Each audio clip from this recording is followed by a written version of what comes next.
Hello? Hello? Happy Tuesday. Or as the Brits say, Tuesday, innit?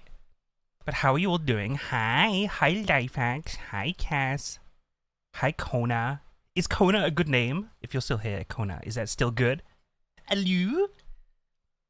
Oh, man. I forgot what was in this playlist, and it's such good jams. I love the Parappa jams. This is like one of my favorite, just like feel-good songs ever. Yeah. I love it so much. But yeah, what are you up to? How is your days going? I guess it's pretty oily. I got some baps. The tone is all over the place. You've got this, and then you've got like Lane song, which is like, oh, so moody. It's mostly bops. I should make this playlist exclusively bops, and then we can have a more moody playlist somewhere else. But like, when would you want a moody playlist for stream? I don't know. I'm just like reminding myself A, how to stream, and B, how to be on time. I'm never on time. I'm so late to everything in my life. I'm like late to so many things. So like, stream is the one thing I don't want to be late for. But you know, we deal with it. You know, it's fine. It's fine. I'd be 10 minutes late.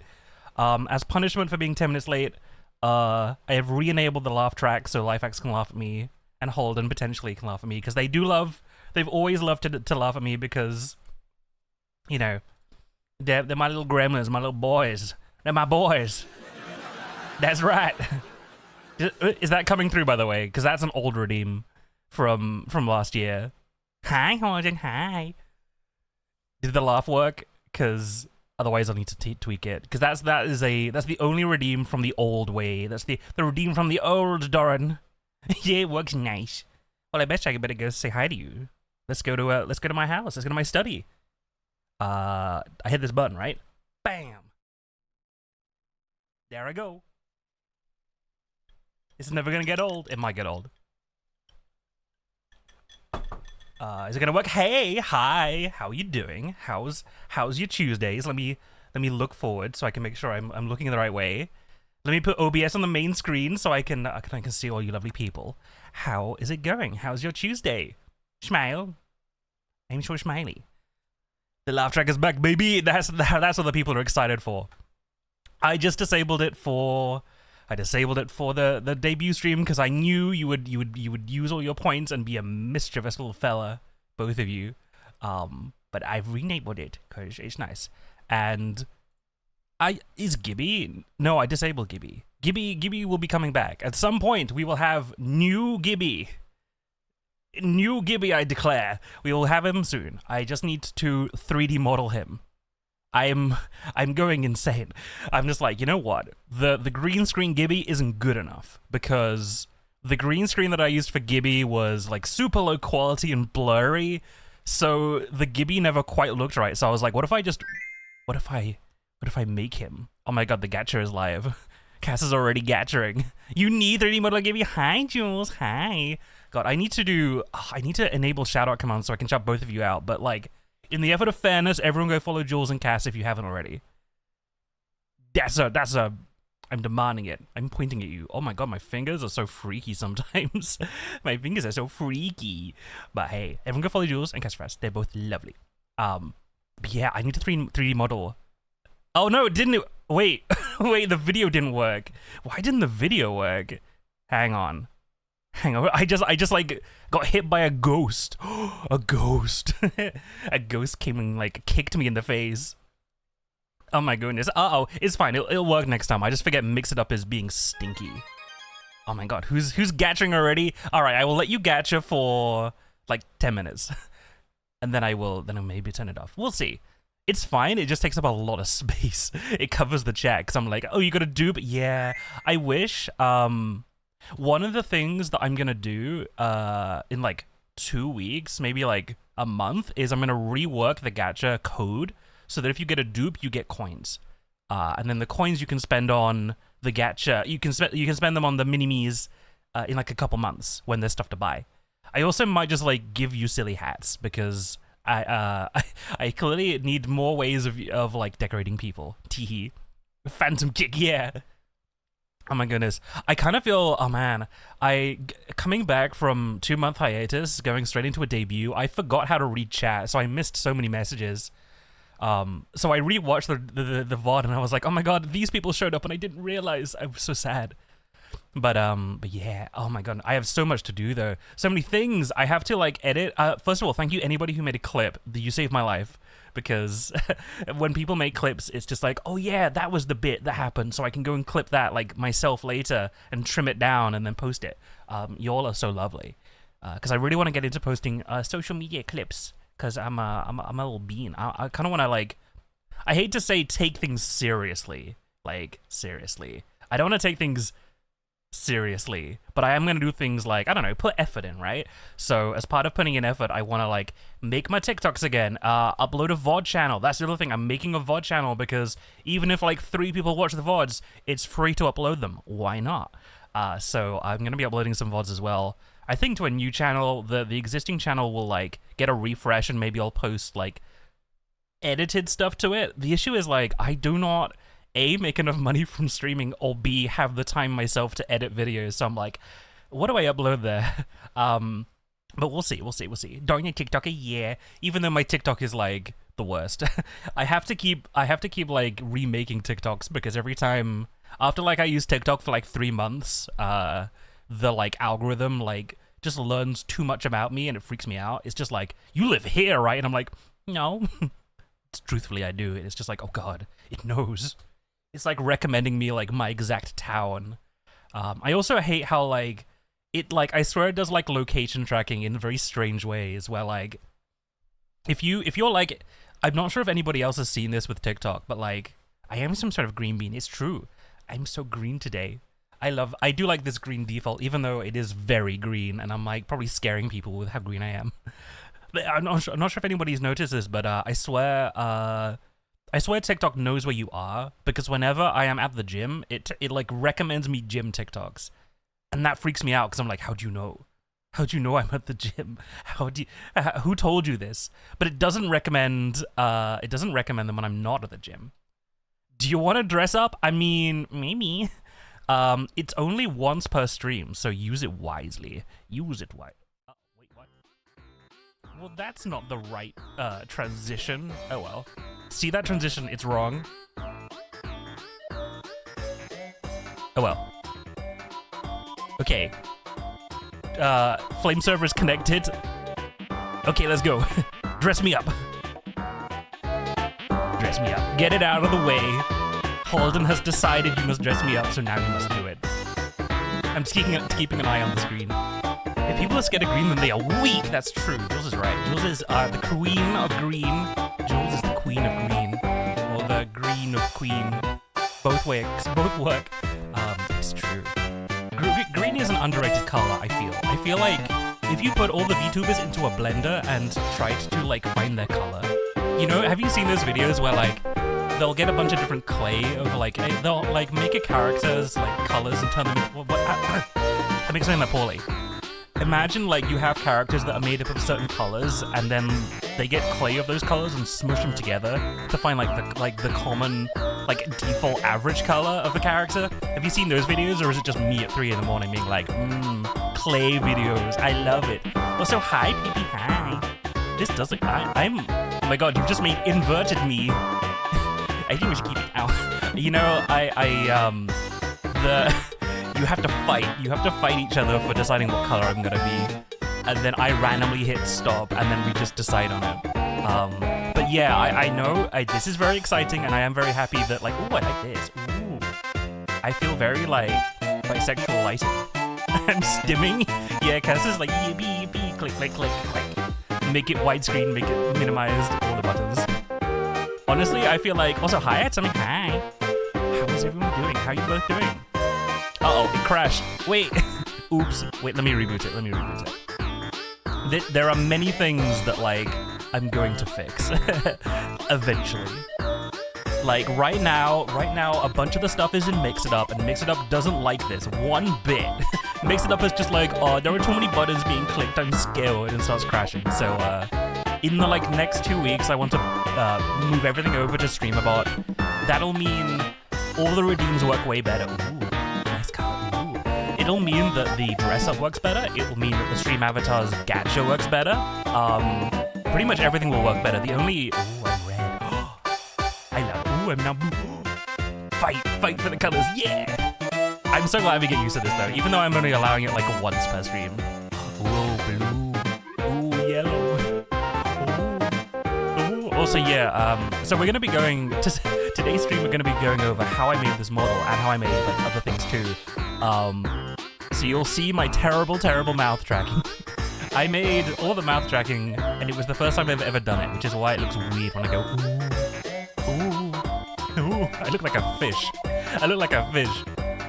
Okay, I'm gonna be, and even when I say I'm gonna be closing it in 5 seconds, like, there will still be residual clicks that come through because Mix It Up is silly. Which is another reason why I'm porting it, because that shit don't work. It don't work. It kinda works, but not very well. I like my one-hand tricky. Okay, I'm gonna close it in 5. Wait, 4, 3, 2, 1. Okay, I'm closing it. Bam. Now let's see how long it takes for all the buttons to go through.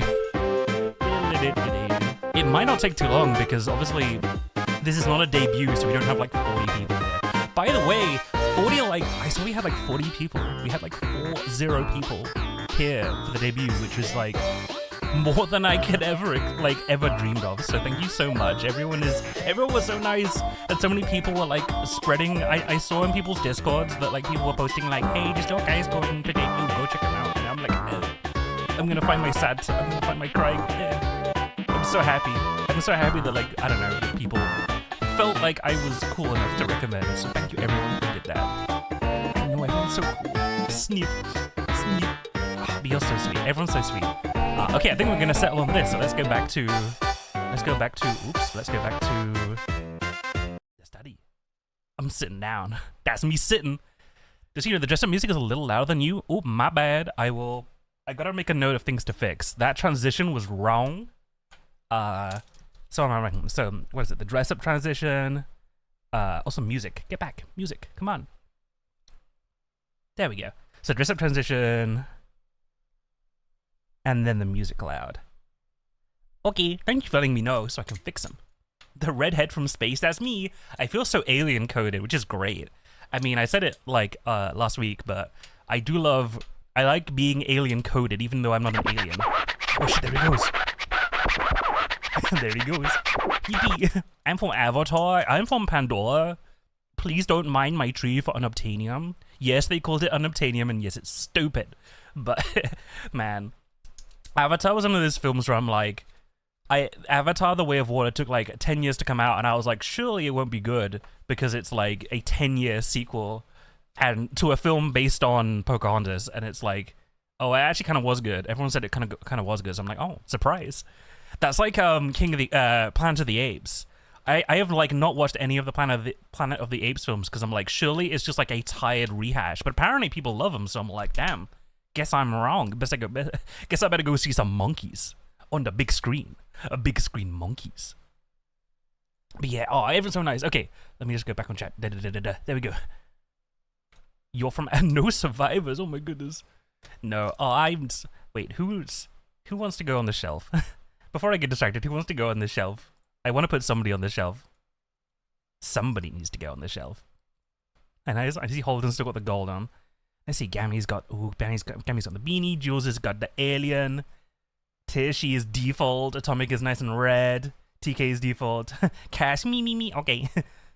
Oh my goodness. I'm gonna put you right here. Ooh. Jules got the beanie purple. I also like, I like how the cover art for the music is just like a water bottle, so I'm like, damn. Who put the JPEG of the water bottle on my shelf? Who did that? Who did that? Who didn't get the PNG of the water bottle? Oh, Jesus. Damn, so perfect. But yeah, I'm looking all over your goobies. My goobs. Not my goobs. You're like walking next to the Higurashi poster and the teapot and the Bebop poster and the banana. But yeah, what are we doing today? Chat, what are we doing today? What am I doing? We are doing a lot of things. First, I will talk briefly about the judging from the shelf. Judge. You're just dancing up there. we're going to be talking about the Nintendo Direct briefly, because it happened today, and I watched it, and it was pretty good, and I liked it. And then we're going to basically spending the rest of the day just like kind of going through everything. Like everything that I made, and how it was made, and how it's made. You know, like the show from the TV show, how it's made. I got to put on my my best voice. It was just like, first, the default cube starts in the Smashinator. Then, once it goes through the Smashinator, we let it dry for several days. Kind of like that, except VTubing stuff. So yeah, we'll be doing that. And then scream at a random time, what, you or me? I be yelling at random times. No, you may not have a scream redeem. That's a Halloween thing. I will get you a scream redeem at, oh my god, my fingers be so jiggly sometimes. Don't point your finger down because they just go blah, blah, blah. They go weird. You may scream at me at Halloween. Speaking of Halloween, oh my goodness, I'm like already thinking about Halloween. Because Halloween, I want to like, I would have to, the only downside to the way things are done currently with this setup is, if I wanted to add Halloween decorations to this scene, I would need to completely re-export them all. Also, hi Chris, hi Toxic Star / Chris, hi. I mean, we just talked, but like, how is your Tuesday going? Yeah, behind the scenes action, we were just chatting. We got some plans for next week. I'm definitely like excited for things, playing video games with the homies. But yeah, so yes, today we chat about Nintendo Direct, and then we go behind the scenes. So yeah, full of salmon, veggies, and rice. Oh, that sounds like a great lunch. And miso soup. Oh, I'm jealous. I'm so jealous of your delicious lunch. My lunch was pretty crap today. I was so busy. I've been so busy recently because my parents are moving out of their home, which is like my childhood home. So basically they were like, hey buddy, come collect all your crap. And I was like, oh no, I have loads of crap. So I've basically been the past couple days been like ferrying all of my like childhood possessions into a self-storage. So that's fun. It just like, I'm definitely like paranoid about leaving stuff in a place I don't own and like can't watch over it, but like that's just me being paranoid. It's safe. You know, it's a professional storage place. But I'm definitely just like, my stuff, I'm definitely like being pragmatic, where it's like all the stuff with like sentimental value is coming to stay with me, but all the like, okay, chat, let's be real. Chat, I'll be honest. I'll be honest. I do have a lot of Lego. I do have a lot of Lego. It does take up like a lot of space. You know, I was a bit of a Lego fiend when I was a small child. I did buy a lot of Lego, and the worst bit is not all of it I bought when I was a kid. Some of it I bought when I was like 20. Oh, so there's so much of it, and it's all in boxes, very organized, but it was taking up like probably a decent chunk of their like space. So I was just like, and they were just like, well, if you don't collect it, we'll like sell it. And I'm like, no, please, don't sell it. You'll give some guy on eBay the deal of his lifetime, and I don't want to do that. So yeah, I had to go and save it. But that is also awkward. Like, I know Lego is cool. I know it is cool, but like, I'm a big turbo nerd where I'm just like, actually, I had to get the newer version of this set because it had better pieces, and the 75193 did not have the white minifigures. So I'm just like, oh yeah, I have a whole bunch of stuff. From that time. And when I was like a late teenager, I had enough disposable income to like blow on this stuff, but I wasn't old enough to like have responsibility and like a responsible outlook. So I was just like, I'm gonna buy loads of stuff off eBay. But yes, it's all safe now. I have like a couple boxes still here that I will probably just keep here, but man, one day I gotta move into a place and build it all again, but that day may come eventually. We all freaks here, damn. Who can match my freak Lego Star Wars Millennium Falcon? I do get random TikToks about that as well, where it's just like, there'll be a cute alternative girl on TikTok being like, hey babe, come back to my place, let's see what you got. And it's just like Lego Star Wars everywhere, and I'm like, damn, she would match my freak. This is the Lego room. I know. It's just like I just need shelves. I need shelves and shelves. I need shelves and things to like put places. I don't even know what this song is from. I just got a random playlist going on. My channel was like cavities on furries, but I'm not sure you didn't hear that. That's valid. That's okay. No one suspects. No one suspects a thing. Wink, wink. I can wink with both eyes. I have that talent. Wink, wink. Oh man. But yeah, so I had to do that. It's from Sonic Adventure 2. Oh my god, I didn't know the lyrics were in Sonic Adventure 2. I thought someone was like, oh no, it is. Yeah. It kind of goes hard.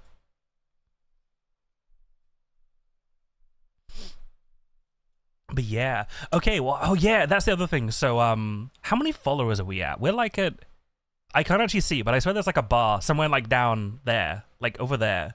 There's like a bar over there that says how many followers we have, right? Also, hi, Kira. Hi, little guys. The little guys know where I'm looking. I know. I'm just like, I have it set so that anybody who's like in stream has an avatar rather than just chatters. So yeah, it does it like calls you out. It's just like, Kira's here. I see you. I saw you walk in there.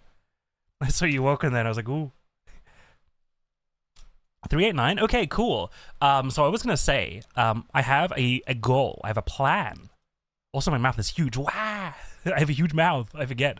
In real life and in stream. Meteorhood? Oh my god. Okay. So, the plan is, more Sonic music as well. So, I have like never played a Sonic game. Period. I have not played a single Sonic game. I have never owned a Sonic game, and I've never played a Sonic game. What that big mouth do? Vine boom that I don't currently have equipped to my soundboard. That's what it does. I've never played a Sonic game. Everyone has a very strong opinion about Sonic games.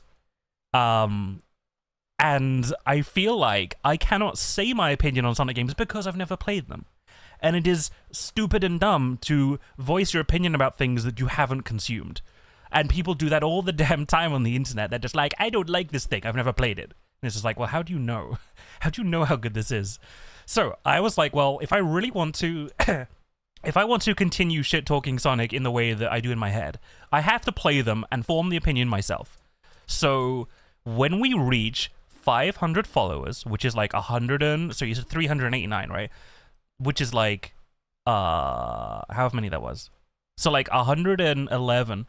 When we get to 500 followers, I will start playing every single 3D Sonic game in a row, and then we will beat them all, and I will tell you my opinion on them. As going in completely blind, playing them as an adult. And like, I like retro games. I do play a lot of retro games like that I didn't play as a kid, so I feel like I'm not going to be biased against the fact that they're a little bit old, but I just want to play them. I kind of expect what they're going to be like because, you know, I have seen other people play them, but I want to get a feel for like what they're like. See, you say don't play Black Knight or the Werewolf. The thing is that I kind of want to experience them just to see how bad they are. Like, I know they're crunchy, I know they're crusty, I know the werewolf like fighting mechanics are silly and goofy, but like I kind of just want to see, because if I get to the end of the game in like, I don't know, 12 hours and it wasn't bad, then I won't be able to say it's awful. But I kind of just want to see for myself. Kazura is going to shove a control in your hands and make you play Sonic Adventure 2. That's the, like, I am most excited to play Sonic Adventure and Sonic Adventure 2 because those are the games that everyone says, like, they're the best ones.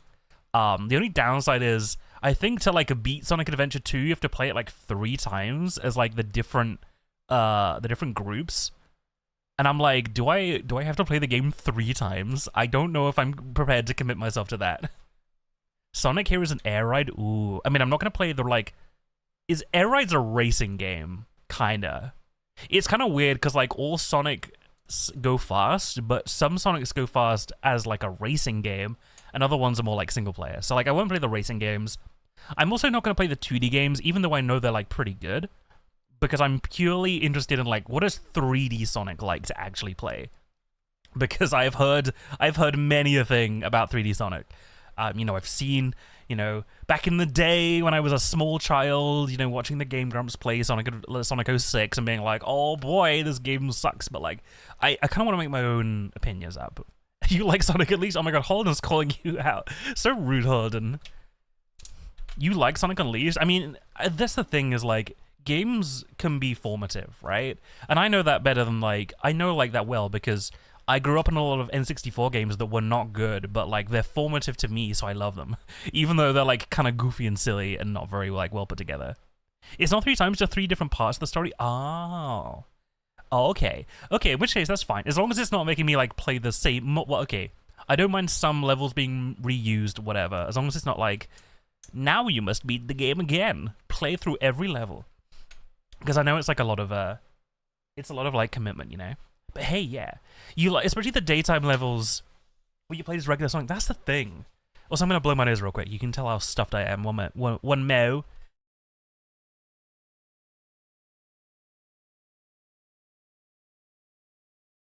Oh man, I was trying to look up what are some good anti-congestion stuff that voice actors do. What do voice actors do when they have to record but they're stuffy? And apparently chew on ginger. I have some ginger in my cupboard. So if I get really congested, I might go and chew on some raw ginger and be like, "Ugh." But that might help because I hate being congested. I hate it. I have dust allergies and this place is dusty as hell. Okay, so yeah, that's the thing about 3D Sonic is I swear everybody says green apples. Ooh, I like green apples. I'm gonna have to buy some. I've heard yeah, ginger, green apples, or anything that has ginger or sour stuff in it. So but not a lemon, weirdly. It's it has to be sour, but not citrus sour. So that's why I like ginger, is it? Or wasabi. I could just eat some wasabi. I should just get some sushi before every stream and just down the wasabi. Blah, blah, blah, blah. Start licking it. Blah. Our only question, is the middle plate on your stomach, is that about, or can I bully you for being a Teletubby? I'm a little thickums. I mean, I'm a little chubby. You know, it's fine. It's fine to be a little bit soft, you know. I'm a little bit. If you were to draw a humanized version of me, you can make me a little bit. You can make me a little bit soft. That's allowed. That's allowed. In fact, I'd encourage it because it'd be accurate. It'd be accurate. The office job is doing me wonders. I try to be healthy, but you know, at the same time, a little bit of chub is healthy. Fuck it. Fuck the beauty standards. I work out. I eat pretty good sometimes. I think I should be allowed to be a little bit thick as a treat. But yeah, I'm also excuse the fact that I'm sitting down like a mafia boss. But yeah, I gotta. How do I rotate myself? Oh god. Actually no. Let me equip the the 360 camera so you can see me a bit better. Oh my god, I'm so large. Whoa. Hi. But yeah, so I'm I don't know. Honestly, my side profile is not too thick, but I do have a bit of a lump here, as you can see. It's a oh, you're asking if it's a screen. Oh, I thought you were just saying am I I'm a bit thick. No, it's supposed to be transparent. Because the circuit board is underneath it. Ooh. Ooh. But yeah, so it's supposed to be transparent, but it's not very transparent because the software. I've learned valuable lessons about transparency, which is if you think it's too transparent, it's not. It's probably not enough. But yeah, so it's semi-transparent. Yeah, semi-transparent. And then my circuit board is under there. So you can kind of see the LEDs lighting up a bit. I can't zoom in much further than this because it's just yo, buddy, that's too close. You're too close, man. Get away. Can you see my circuit board? Oh, there I go. Damn, check out my way too much detail for a tiny thing that no one's gonna see that I love doing. But anyway, let me go back to my regular old camera. Boop, badoop, badoop. There we go. Tee. Hell yeah, that's right, Kira. Soft tummies for the win.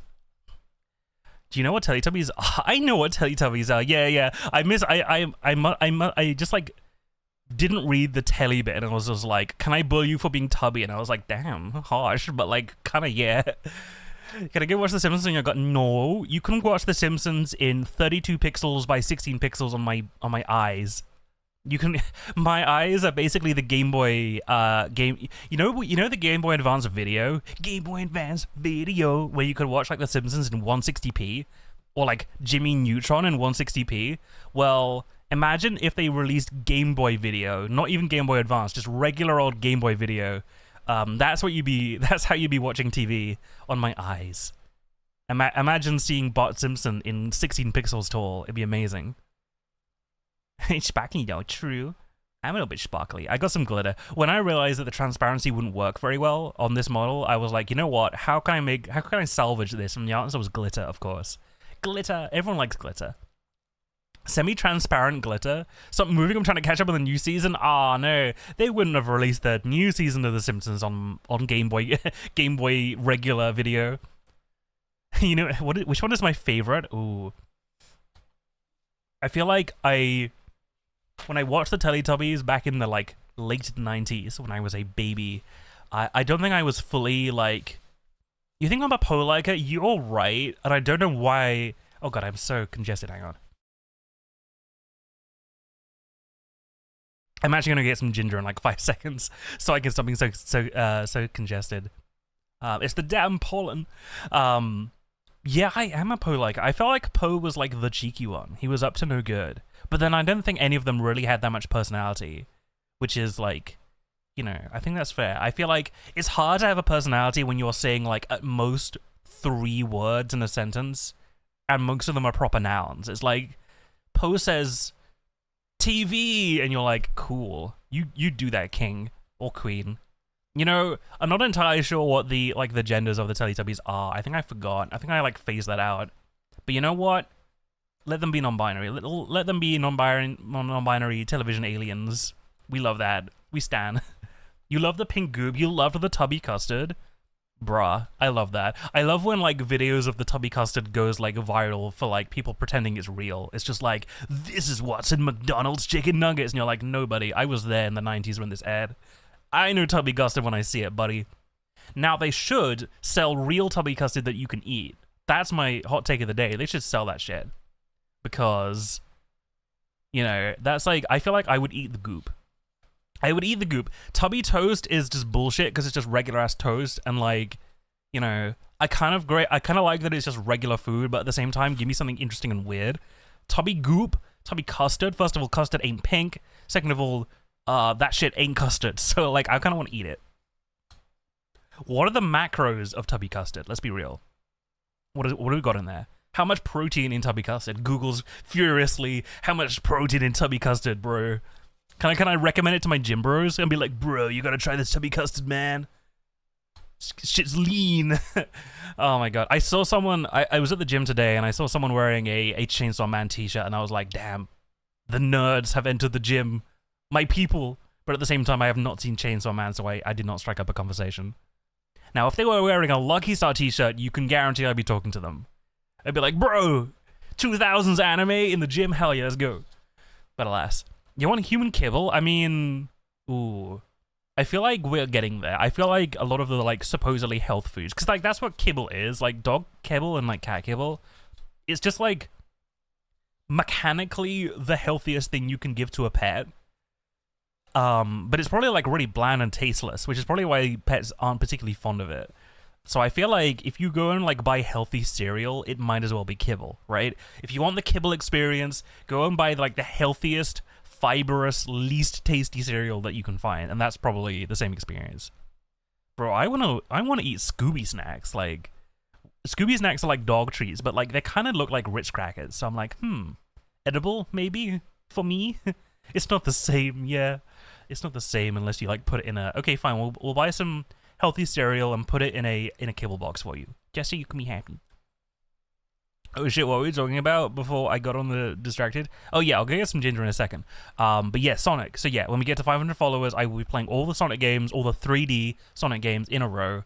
So that is not Sonic R, because that's a racing game, but we're going into Sonic Adventure, Adventure 2, Secret Rings, Black Knight, Colors, Generations, oh god. The one on the Wii that no one played, and then the like, oh yeah, 06, the one where you make your own furry, all of them, all of the games. I need to look up Sonic games. I'm looking up Sonic games right now. List of Sonic the Hedgehog games, man. My history is forever ruined.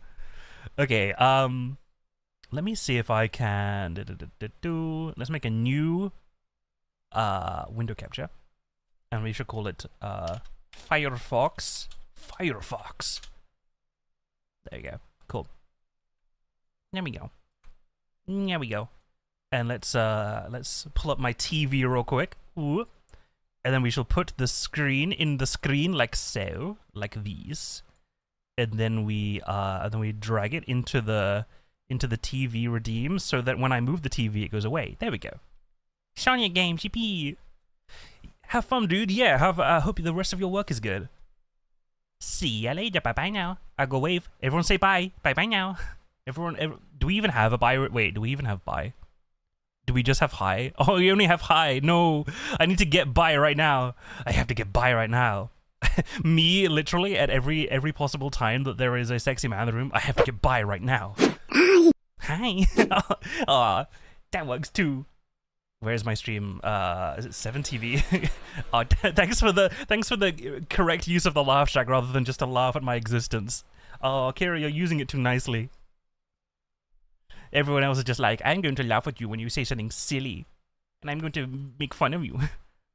It does a thing? Wait, what thing? Oh yeah, because Chris, you joined right at the end of the stream yesterday. You didn't know that I have things that do things.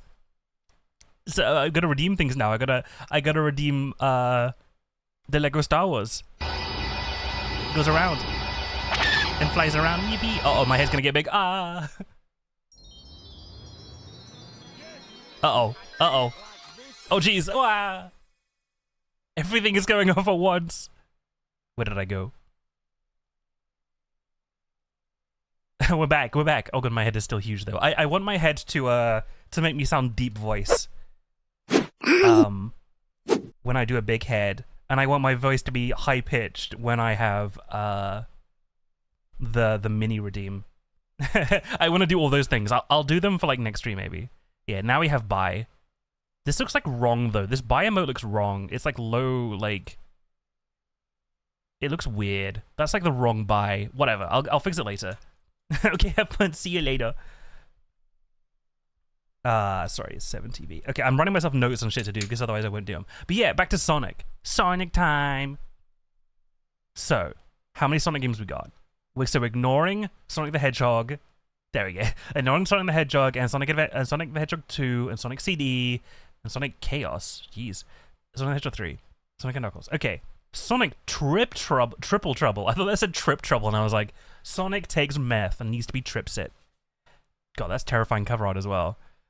So like the first game, not Sonic and Chaotix, Tails Adventure. God, they released so many random games that I don't know about. Not Sonic Blast.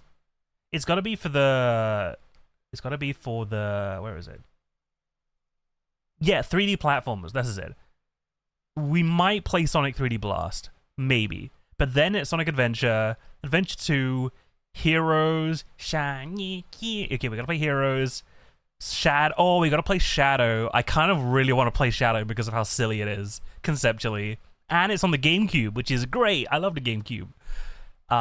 Then Sonic 06, then Secret Rings, then Unleashed, then Black Knight. I forgot that Black Knight and Secret Rings were two different games. I honestly did, because like this one he has a sword and is in medieval times, and this one he has a sword and is in medieval times. Actually, no, he doesn't have a sword, but he is in medieval times or something. Sonic Colors, yeah. Generations, yeah. Lost World, that's the one where I like completely forgot it existed. Then, oh god, do we play Rise of Lyric? Oh god, do we play this game? Okay, maybe. Then Forces, then maybe Frontiers. We're not playing the fucking mobile game. So that's like, wait, 1, 2, 3, 4, 5, 6, 7, 8, 9, 10, 11, 12, 13. That's like 14 games. We're going to be playing 14 Sonic games when I reach 500 followers. So look out for that. Recommend me to all of your friends. Recommend me to your grandma so we can get to 500 followers and make me play Sonic games. But I have to play them because I like the music. Like, I have so much Sonic music on my playlists that it would feel wrong if I didn't, you know, play the games at some point in my life. And if I'm going to be playing the Sonic games, I'm subjecting all of you to it as well. I'm subjecting you all to my Sonic games. But yeah, so yeah, that's the plan is. Actually, now would be a good time to I'm gonna take like a 60-second BRB just to get some ginger, so I can hopefully clear up my my throat a bit. And then we'll start talking about the Nintendo Direct. Gacha. I kept the gacha on. Keep gathering. Actually, no, the gacha might not work on BRB. Nintendo Direct, yeah. Okay, I'm gonna be quickly. Okay, I gotta disable the gacha. Did that disable it or not? It did not disable it. Huh. What is the point in this button? What is the point of this button? Oh, whatever. The gacha is enabled, but it might not show up on the BRB. Okay, 60-second BRB. Then we're gonna be talking about the Nintendo Direct. Okay, I will send you to the lovely BRB screen. Okay, BRB. Okay, I'm back. I'm back, and I have a literal chunk of ginger. I have an entire like slab of ginger. So hopefully this helps. And if it doesn't help, then whatever. I think you're supposed to be eating like a tiny amount, but whatever. I'm eating a whole like chunk, so you know. Let's go. It's also really old as well, but I don't think it goes out of date, so we're fine. Ginger doesn't go out of date, right, guys? Ooh. Yeah. It tastes like ginger. Who could have seen this coming? Oh god. You know what? But it is clearing me up. So, you know, that is all good. It's all good. Okay, I'm coming back.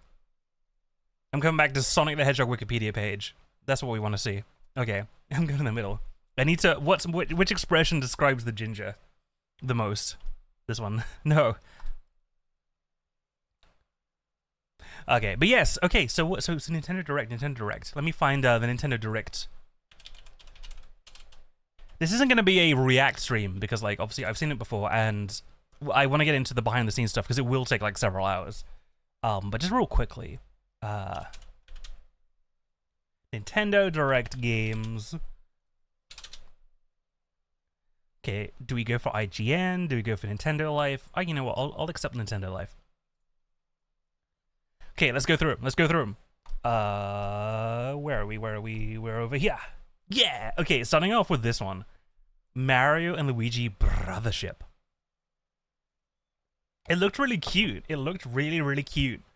The weird thing is like, we don't know who's developing it. We don't know anybody. We don't know who's developing it because the previous company that worked on the other Mario and Luigi games got shut down, sadly, because they just like weren't making enough money.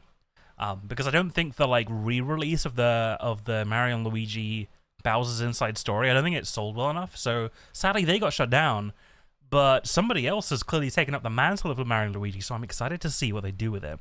The art style looks really cute, I have to say. I don't understand the creatures, because like the creatures are like this little thing here, this like little purple and green thing. They're all like plugs. They're all like electrical plugs, which is a very strange like thing to make a bunch of creatures based on that. But they all have like that same face, that same electrical plug face. So yeah, I don't know. It's weird, but like the art style looks cute, so I'm excited to see what it's like. Also, like this clearly sets the game is set in America because that's clearly an American plug socket. So Mario and Luigi go USA. Hell yeah, brother. What else we got? This. I'm so excited for this. Zelda Echoes of Wisdom. It looks so cute, and I'm so glad. I never actually played the Link's Awakening remake. I never played it, but I think I have it. I have this bad habit of like, because I know Nintendo games never drop in value, and they always go up in value once the console ends, I just buy Nintendo games even if I can't play them at the time, because I know I'll want to play them at some point.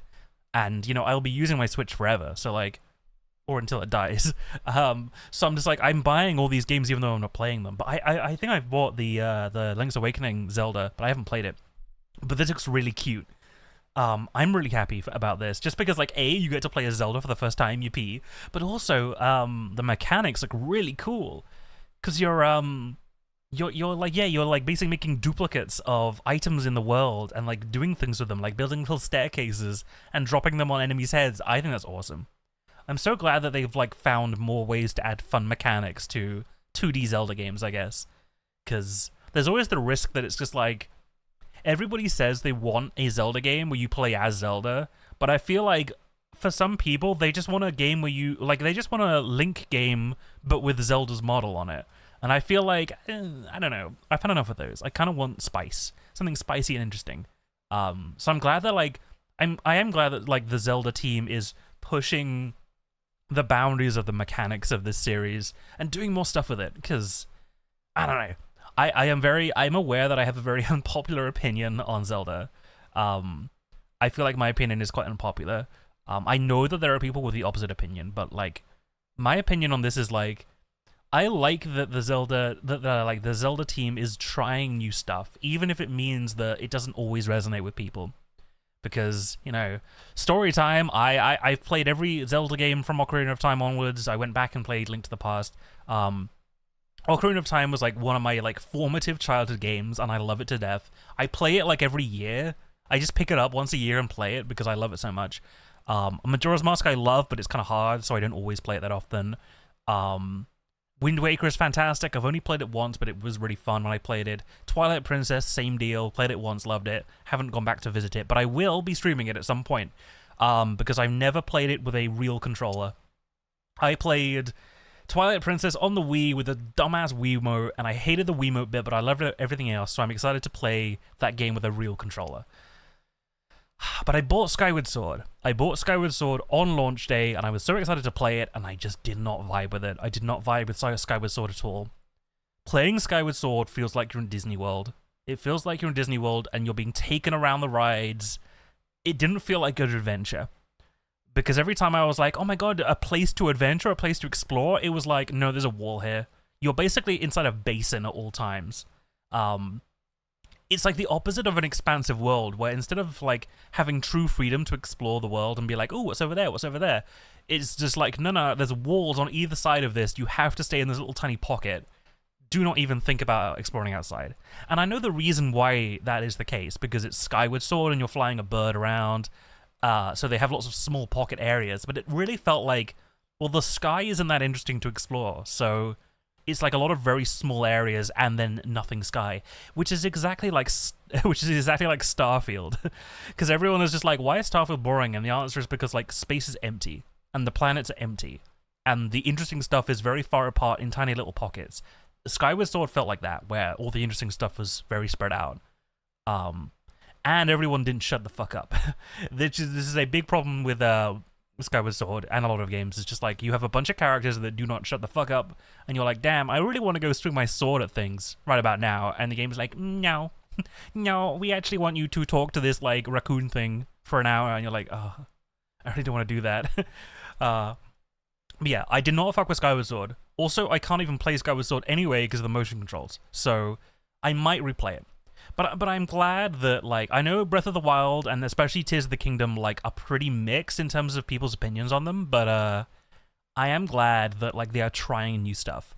I know that the next Zelda game will not be, like, the same deal as Breath of the Wild. They've done that twice now. That's drawing the line under that is fine, but yeah, I'm just excited that they're trying new stuff, because a lot of game studios do not try new stuff. They just do the same shit over and over again, so I'm excited they're trying new stuff.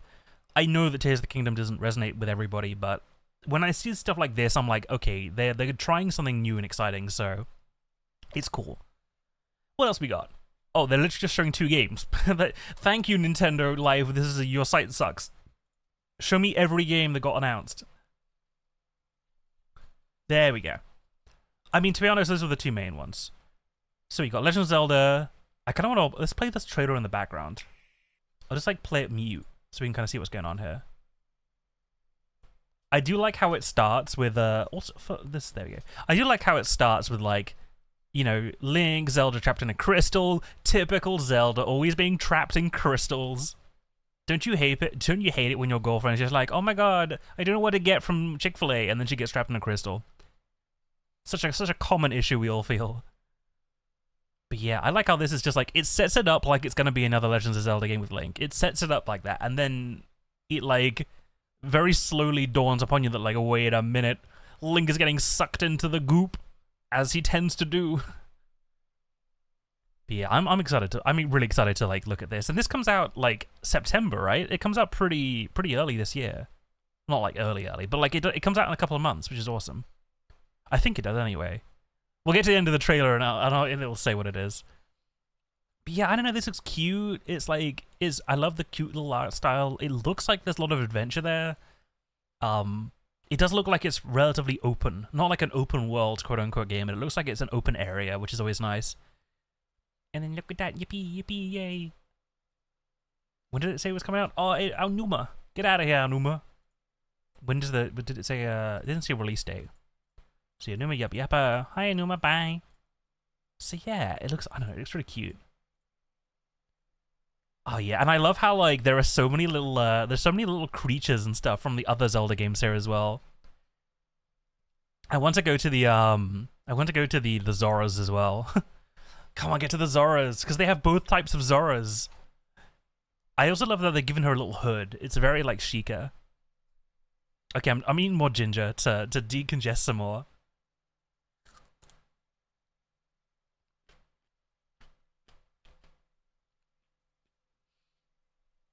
Man, that works though. That really works. I feel way more like less congested now. way less congested. But yeah, I really do love this. It looks like a little miniature game with all the like depth of field stuff. It's awesome. It looks more like a puzzle game rather than an action game, but I really appreciate that. Cause like when you think about it, Zelda is like pretty equal parts action and puzzles. So it's nice that they're being like, okay, this is more of a puzzle game, but you still have the action there as well. Little guys, little guys. I love it. It looks like it's made out of clay, which is awesome. Hell yeah, and you collect the little guy. Yippee! Also, these slimes. I love these slimes so much. Look at them. Look at these little slime guys. Wait, where is it? We gotta get to the slimes. Come on, get to the slimes. It's like 5 seconds. Yippee, get the thing. Yippee, look at them go. The boing boing. I love them so much. I love the little slimes. That's awesome.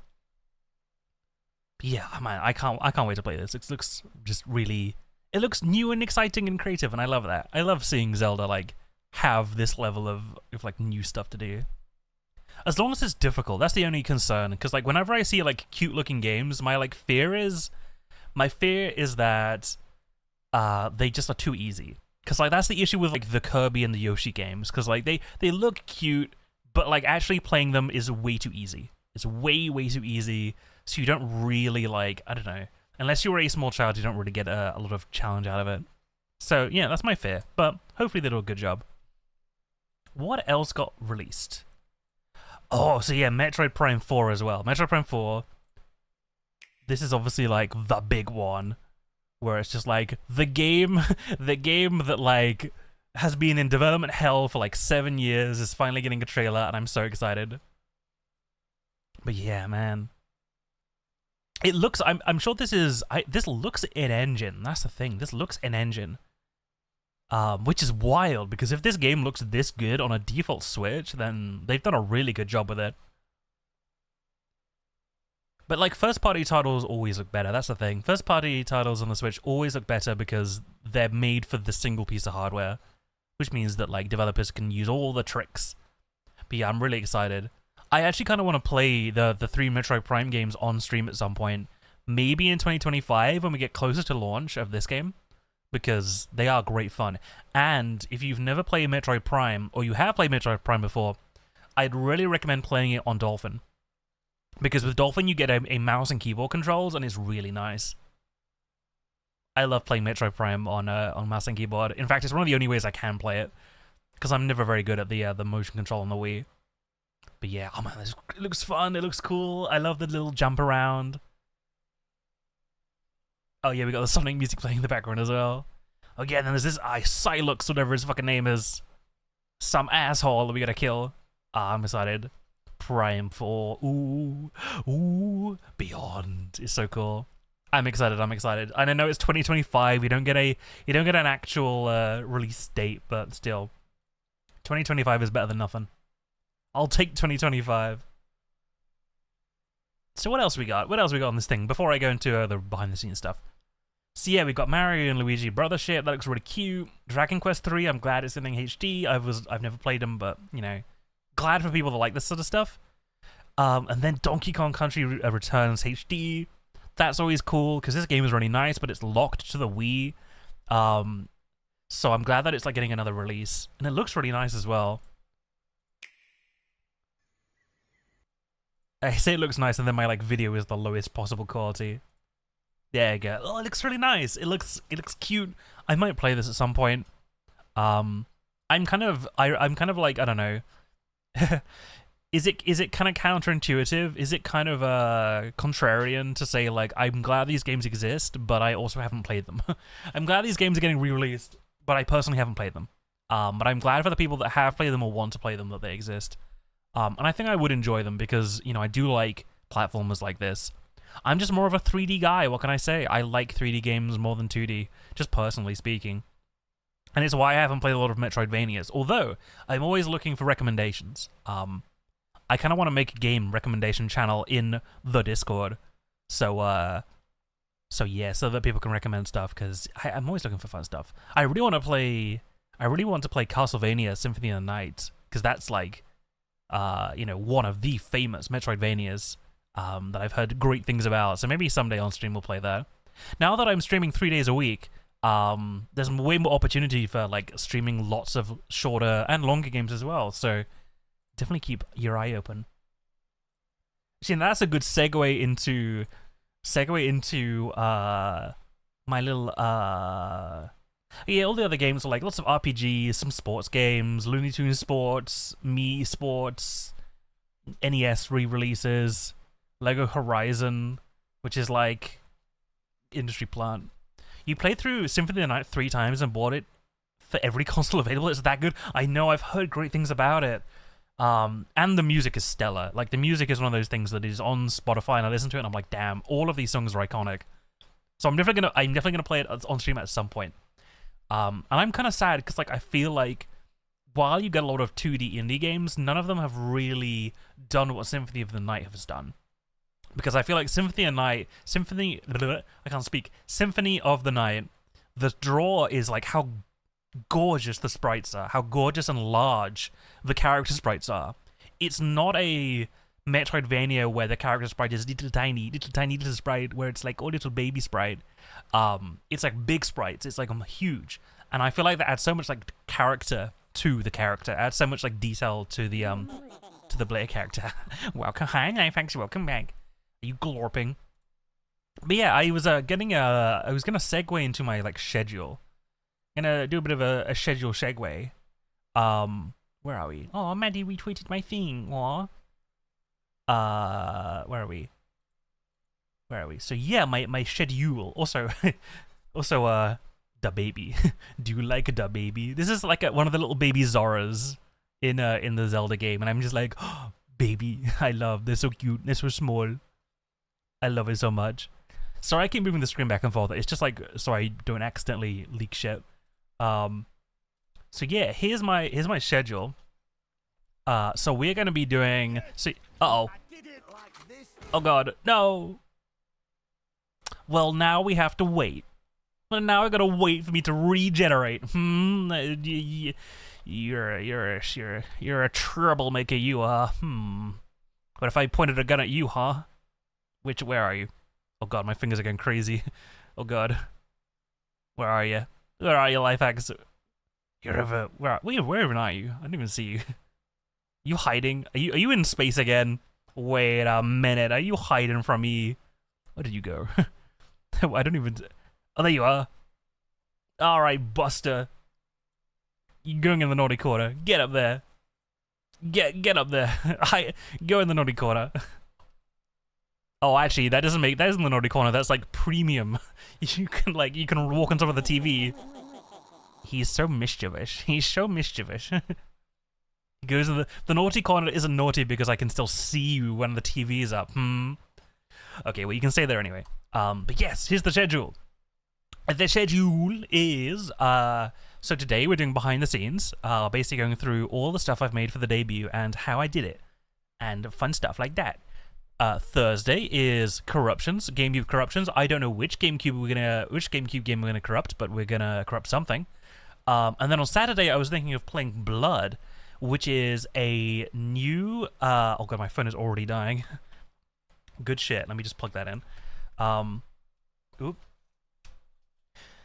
There we go. So we're if you point a gun at me, I dare you to pull the trigger. Yeah, you're just that hardcore. Saturday, I'm thinking we play Blood, which is I will load up the trailer because it's really awesome. I really want people to see it. It is a indie game that's been in development for like several years. And it looks like a Cartoon Network show from the 90s. It's awesome. Where's that Mango Bourbon Man gun? Oh my god. I love the little bird and then the photorealistic gun. It's a great combo. Official launch trailer. Here we go. Let's watch this is 3 minutes, but like, whatever. We watch the 3-minute trailer. We do that here. And then I'll go into the behind the scenes, I swear. Okay, let's go. Let's pause the music briefly. And then... yeah, look at this shit. No, I just don't give a shit either way. Either ending is a win for me. Oh god. Look at this shit though. Look at it. Look at how dynamic all the sprites are. It's not even sprites, it's just full-on, like, animation. Welcome to #Blood, a video game about social media, oh god, awkward high school dances, and a world-ending vampire apocalypse. Assume the role of Becky Brewster. I love how smooth her animation is. Turned unwitting vampire slayer. Explore Carpentersville.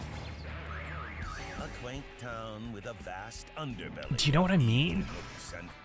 It's like giving My Life as a Teenage Robot. Use it to get around faster, accessing shortcuts through the sewers. You'll make many friends, but only one you count as your bestie. Say hello to my little Brenda. It's so silly. Get help from your crafty neighbor Corey to upgrade Brenda with special attachments. You're giving me my life? Damn true. Stun enemies. That's me. Parachute off ledges. Dig your way to hidden places with the shovel. Unearth treasure and root out pesky enemies. I just love how this game looks so much. Repel past obstacles, break barriers, and collect hard-to-reach items. This is basically like explaining how the game works, but we'll take it. Unlock deadly finishing moves to vanquish your enemies in style. Expand your arsenal with ranged weapons. I just also love that it has like the cartoon sound effects as well. Precision of a number 2 pencil. Yeah, it's got all the like original cartoon sound effects. Or even open passageways. Bombs? Of course we have bombs. The enemies you'll face are a menagerie of mutated Oh man, I can't wait. monsters This comes out like today, but I'm definitely thinking of playing it on Saturday. Each requiring unique tactics to defeat. Unsure how to eliminate a foe? Use that newfangled phone your dad gave you to snap a selfie pic. Oh god. Learn their weaknesses. Speaking of that phone, Perch's social media app is your lifeline to daily activities. Use it to make plans with friends, track your quest progress, and get helpful clues when you're stuck. Kids always be on their damn Sucked into your phones. feed. Those giant tech companies have ulterior motives. Be sure to stock up on school supplies. I can't believe and other vampires run Twitter. I You'll knew find it. These around town, at shops, hidden chests, and that shifty-looking dude in a trench coat. The missions you'll face are a test of brawn and brains, with many tricky puzzles to solve. But the biggest test of them all are those big baddie bosses, commanded by the vampire lord, Dragor. Dragor. Life won't Yes. return to normal until you take him and his minions. This looks hella fun. I'm You must so approach excited to each play boss this. with unique combat techniques that you've honed over the course of your adventures. Get the ass. But yeah, that's basically it. So I'm really excited. I really want to play this on the weekend. I hope it gets good reviews. I remember following this thing for like years. I swear it's been in development for like genuinely years, because I remember seeing some really early screenshots of it. But the sprite work, or like the just general animation work, is really fantastic. So hell yeah. And it's a humble game as well. Yippee. But yeah, so that's the plan for Saturday. We'll be playing through that. So yeah, Corruptions. Let me just go back to this.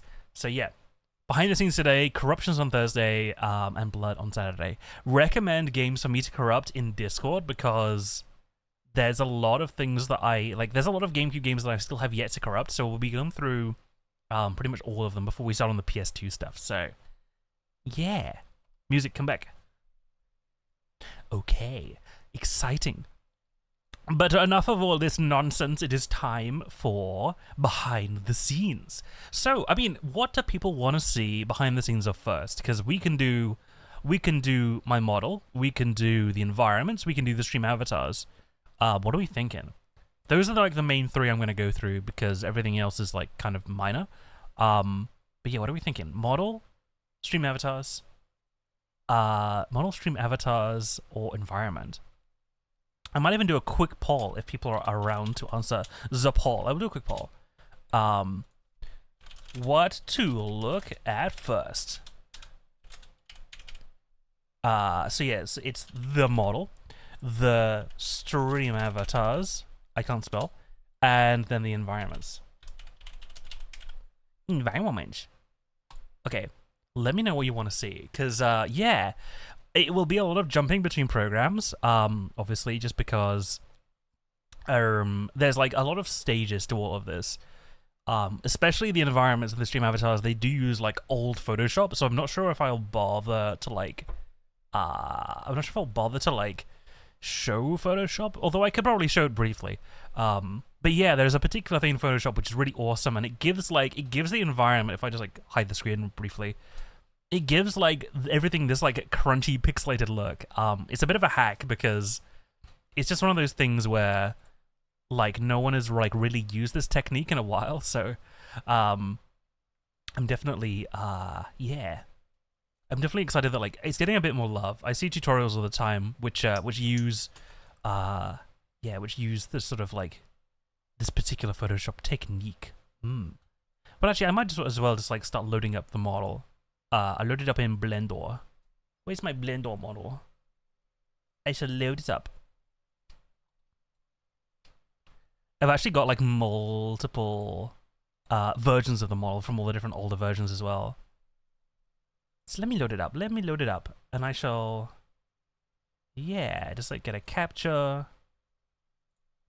And I should call it Blender. Where is it?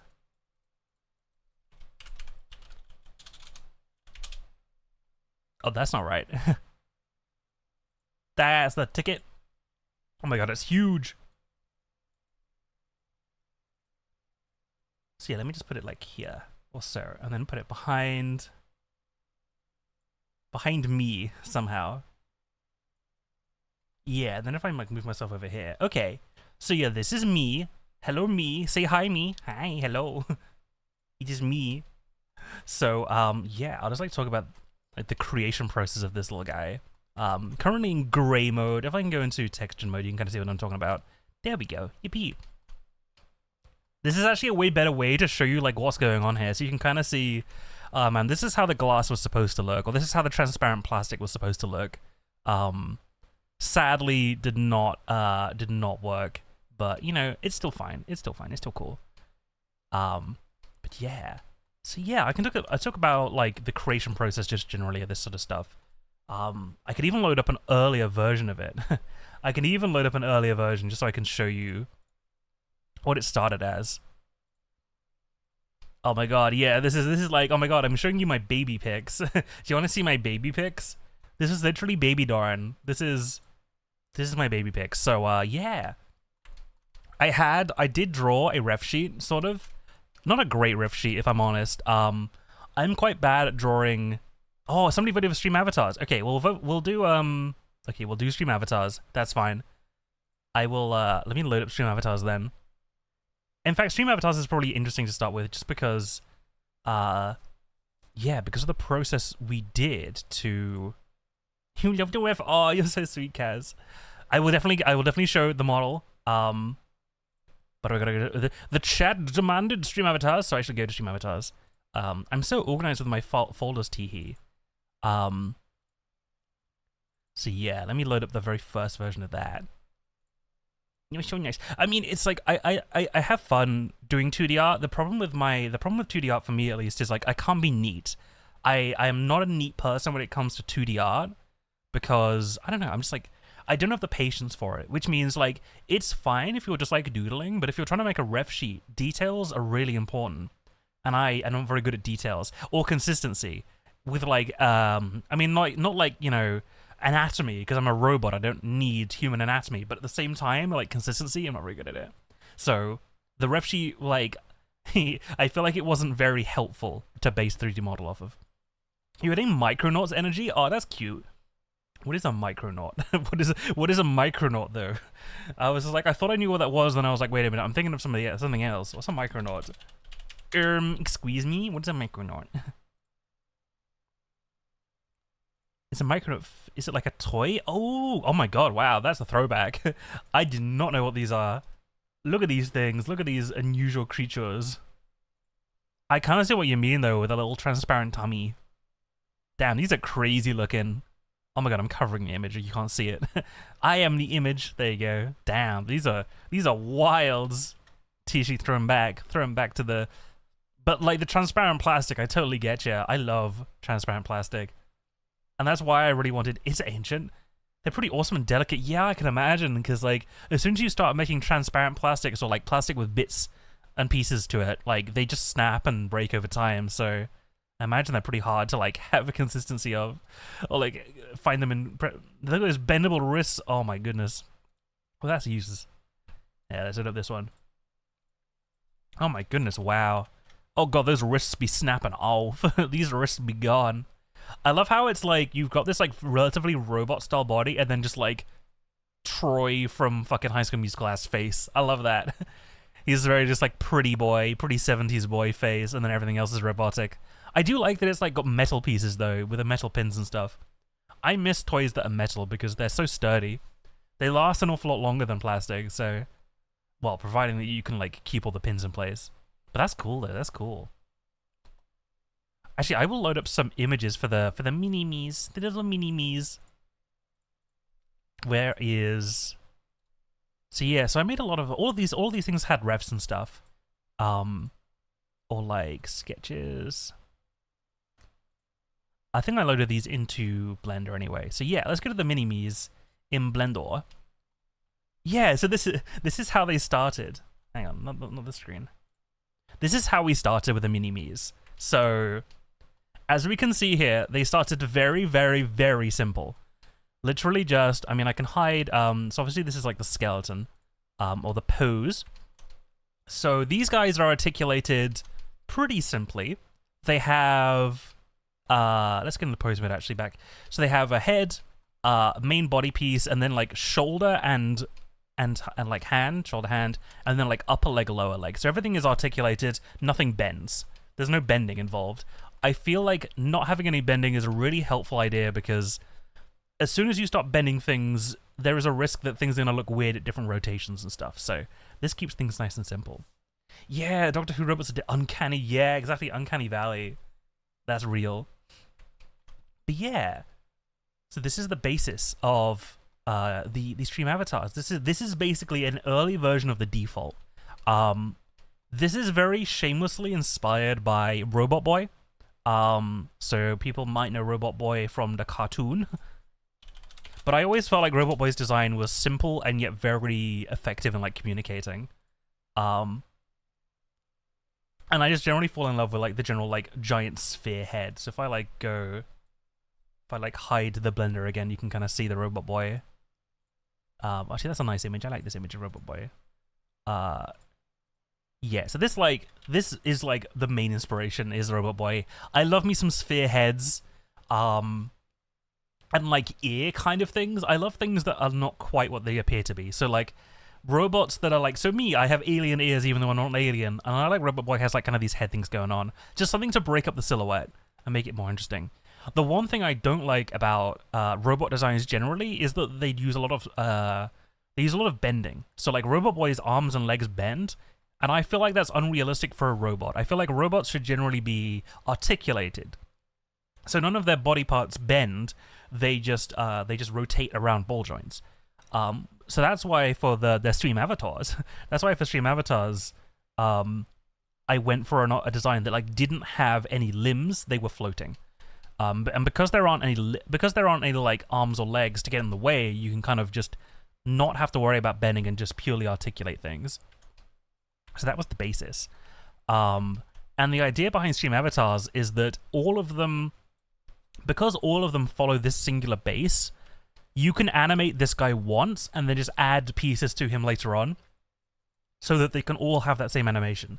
So all of the stream avatars you see below you, even though they're all different models, because they're based on this same like root design, you know, I have, you know, if you can kind of see on the left-hand side here, this is basically all the animation frames for the stream avatar. Oh, Blender crashed. Blender crashed. I forgot that. So lesson number 1, Blender likes to crash sometimes. Blender likes to crash. So, you know, just bear that in mind. Blender likes to crash. And for some reason, it captures my desktop when Blender fails. So let's try that again. Give me a moment. Give me a moment, everybody. We're doing this live. Let me load up. Yeah, I think this particular file was a problem in 3.4. So I open up it in 3.6. There we go. There you go. We load this guy back up. So yeah, I remember now. It's like there's basically some plugins that are causing problems, but yeah, all the animation frames. Oh, thank you, Shadow the Hedgehog, for the follow. Shadow the Hedgehog. Oh my god, the real Shadow the Hedgehog. You're the ultimate life form. Nice. Welcome, Shadow the Hedgehog. We're just going over behind the scenes on how I created all these things. So yeah, the stream avatars, all the animation frames are in this file. So like, I think some of these animations are a bit slow, but like, yeah, we've got the running animation, sitting down, standing up. What else I got on here? Waving. I think that's it for this folder. But yeah, because they all have the same animation frames, all of the guys below. So if I do a little mass dance on everybody gets to dance now. Mass dance. Now everyone gets to dance. I only have to animate this dance once, and because they all have the same basis, it means that I've saved myself a lot of time. That I feel like is one of the big things with stream avatars is like, if you do it in 3D, you can make variations and not have to reanimate everything. Whereas with 2D animation, if you want to make any changes to your stream avatars, you have to go back and animate everything over again. Speaking of like Shadow Hedgehog, Sonic music is playing again. Hell yeah! But yeah, so if I load a more recent version of the stream avatars, let's say, what's going on in this one? Oh yeah. So yeah, this is a later version of the stream avatars file, where we've done a bit more work here. So I have more animation frames. I've fixed I have a jump animation now. Yippee! I've basically smushed all the different animations into one animation like timeline, because yippee! Did a little jump. So yeah, actually yeah. So Jules, like, you're like one of the big inspirations for me in terms of stream avatars, because I love your socks. I love that they'd be socking around. But yeah, so this is generally like how I've set it up in a way that I can easily add more. If I, for example, wanted to make a new type of dance in a month, I would be able to go back to this file, add some more frames, and then just re-export with all the new stuff in. So each of these animations takes 10 frames. So like 1 to 10 is standing still, 11 to 20 is running, and they're designed to be seamless. So if I restrict my timeline to only look at 11 to 20, like, this is a relatively seamless running loop. And obviously all of the stream avatars animations kind of need to be seamless if you want to be able to do them repeatedly. So sitting doesn't need to be seamless because you're sitting down, but like running and stuff. I also have some animations that, oh, you think I did cool? Oh, but yeah, but I like your socks. Also, you have Sleepy Sock, and I love Sleepy Sock more than I love myself. But yeah, I mean, Stream Avatars as a program is a bit jank. I won't lie. Stream Avatars as a program is a bit jank. So it is a bit of a fight to like get it to work, especially with things like giving people avatars and changing backgrounds need to be done through WebSockets, which I probably won't go through today, but I can definitely, like, when I remake my code in like a month's time with StreamerBot, I will post all the code just online, because it's one of those things where I know a lot of people use stream avatars, but I guarantee most of them don't use bot commands, or like they don't use like WebSockets, because WebSockets are kind of very tech nerdy. They're very, very like, unless you are a computer scientist degree haver, then you probably won't have used them. And yet that's the only way that stream avatars will actually work, is with WebSockets and stuff. But yeah. So the idea of having all of these guys in one animation timeline is so that when I go to export from Blender, all of these will be outputted as single images. So all the frames get outputted as images. Then you can compile them into a sprite sheet, which is what Stream Avatars likes.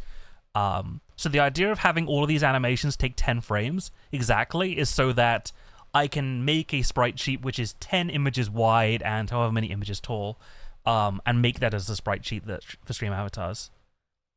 But yeah, I made some animations here. I made some funny death animations. If I do like 51 to 70. 51 to 70. Yeah, we've got Mr. Stream Avatar Boy falling over. Oh, he's dying, and then he's coming back to life. I don't think these animations are ever used, which is kind of silly. But I wonder if I do like a mass die. I wonder. Oh, everyone dies.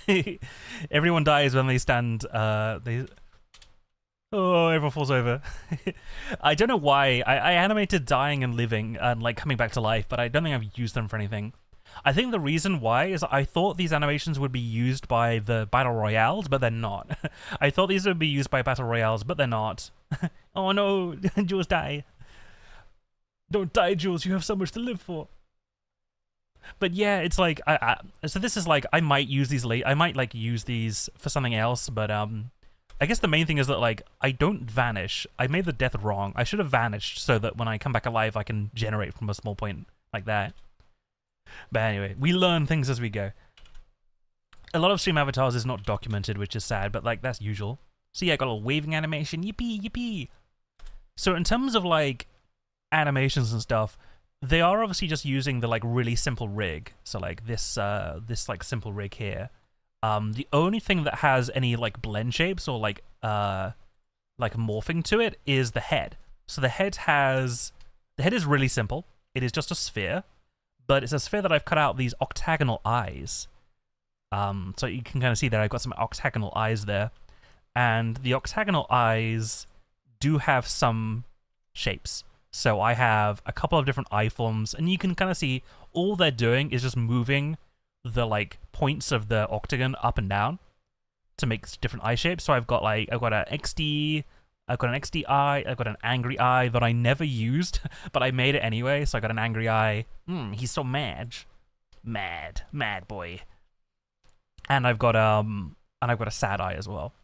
The sad and the angry eyes are only used for the dying. Well, the sad eye is used for the dying animation here, which doesn't get used, so that was kind of unnecessary. And the angry eye I don't think ever gets used. But I might use them later on, so they are there future-proofing. But that's the only thing with that. That's the only thing with deforming. Everything else is just being moved by the rig. So yeah, nice and simple. Nice and shrimple. For the export, there is this wonderful thing in Blender called a grease pencil, and you might have seen people use grease pencil to animate like 2D animations, like hand-drawn 2D animations inside Blender. But one of the wonderful things you can do with grease pencil is add outlines. So look at this wild thing. So this little black shape here is an outline that I've added to the hand. It doesn't look right from any view, but when you look at it from the camera's perspective, it outlines the hand, as you can kind of see there. Outlines are really, really cool, providing that you have a very like predictable camera. So if your camera doesn't do a lot of moving, then you can use grease pencil to make these really nice outlines. I've added outlines to all the like main shapes, so I have outlines for the hands. I'll just like view the main, like this panel here, so it's more obvious. I've got outlines for the hands. I've got outlines for the head as well, I think. Wherever it's gone. Yeah, I've got outlines for the body. I've got outlines for the feet as well, the little feeties. So the only thing that's not loading is the outline for... Oh, I know why. It's because Actually, no, I don't. I don't know why the head outline isn't loading, but that's probably just because it's an export thing. So, teehee, etubwe. We just assume stuff works. But yeah. So yeah, these are all outlines. Outlines are nice, just for like exporting sprites, just because there is a tendency for small sprites to lose a lot of detail when you're zoomed out. So there are outlines on the stream avatars below, but they're very, very delicate. You almost don't see them. But if they weren't there, I guarantee things would start blending into the background. So outlines are really, really good to have. So yeah, this was like the basic, the basis. And I wanted to get the basis right because if you get the basis correct, then all the other like outfits and stuff you want to do are way, way easier. And if you mess up the basis, you'll have to go back and redo everything. So it's good to get the basis right the first time. I've also given the mini-me's a little on-off symbol because I love this symbol. It's my favorite. It does emit light, I think. You can't really see it because of the lighting, but generally speaking, yeah, this will emit light. So it just adds a bit of spice to the design. Okay, let me fast forward to the final version of the mini-me design, which is this guy.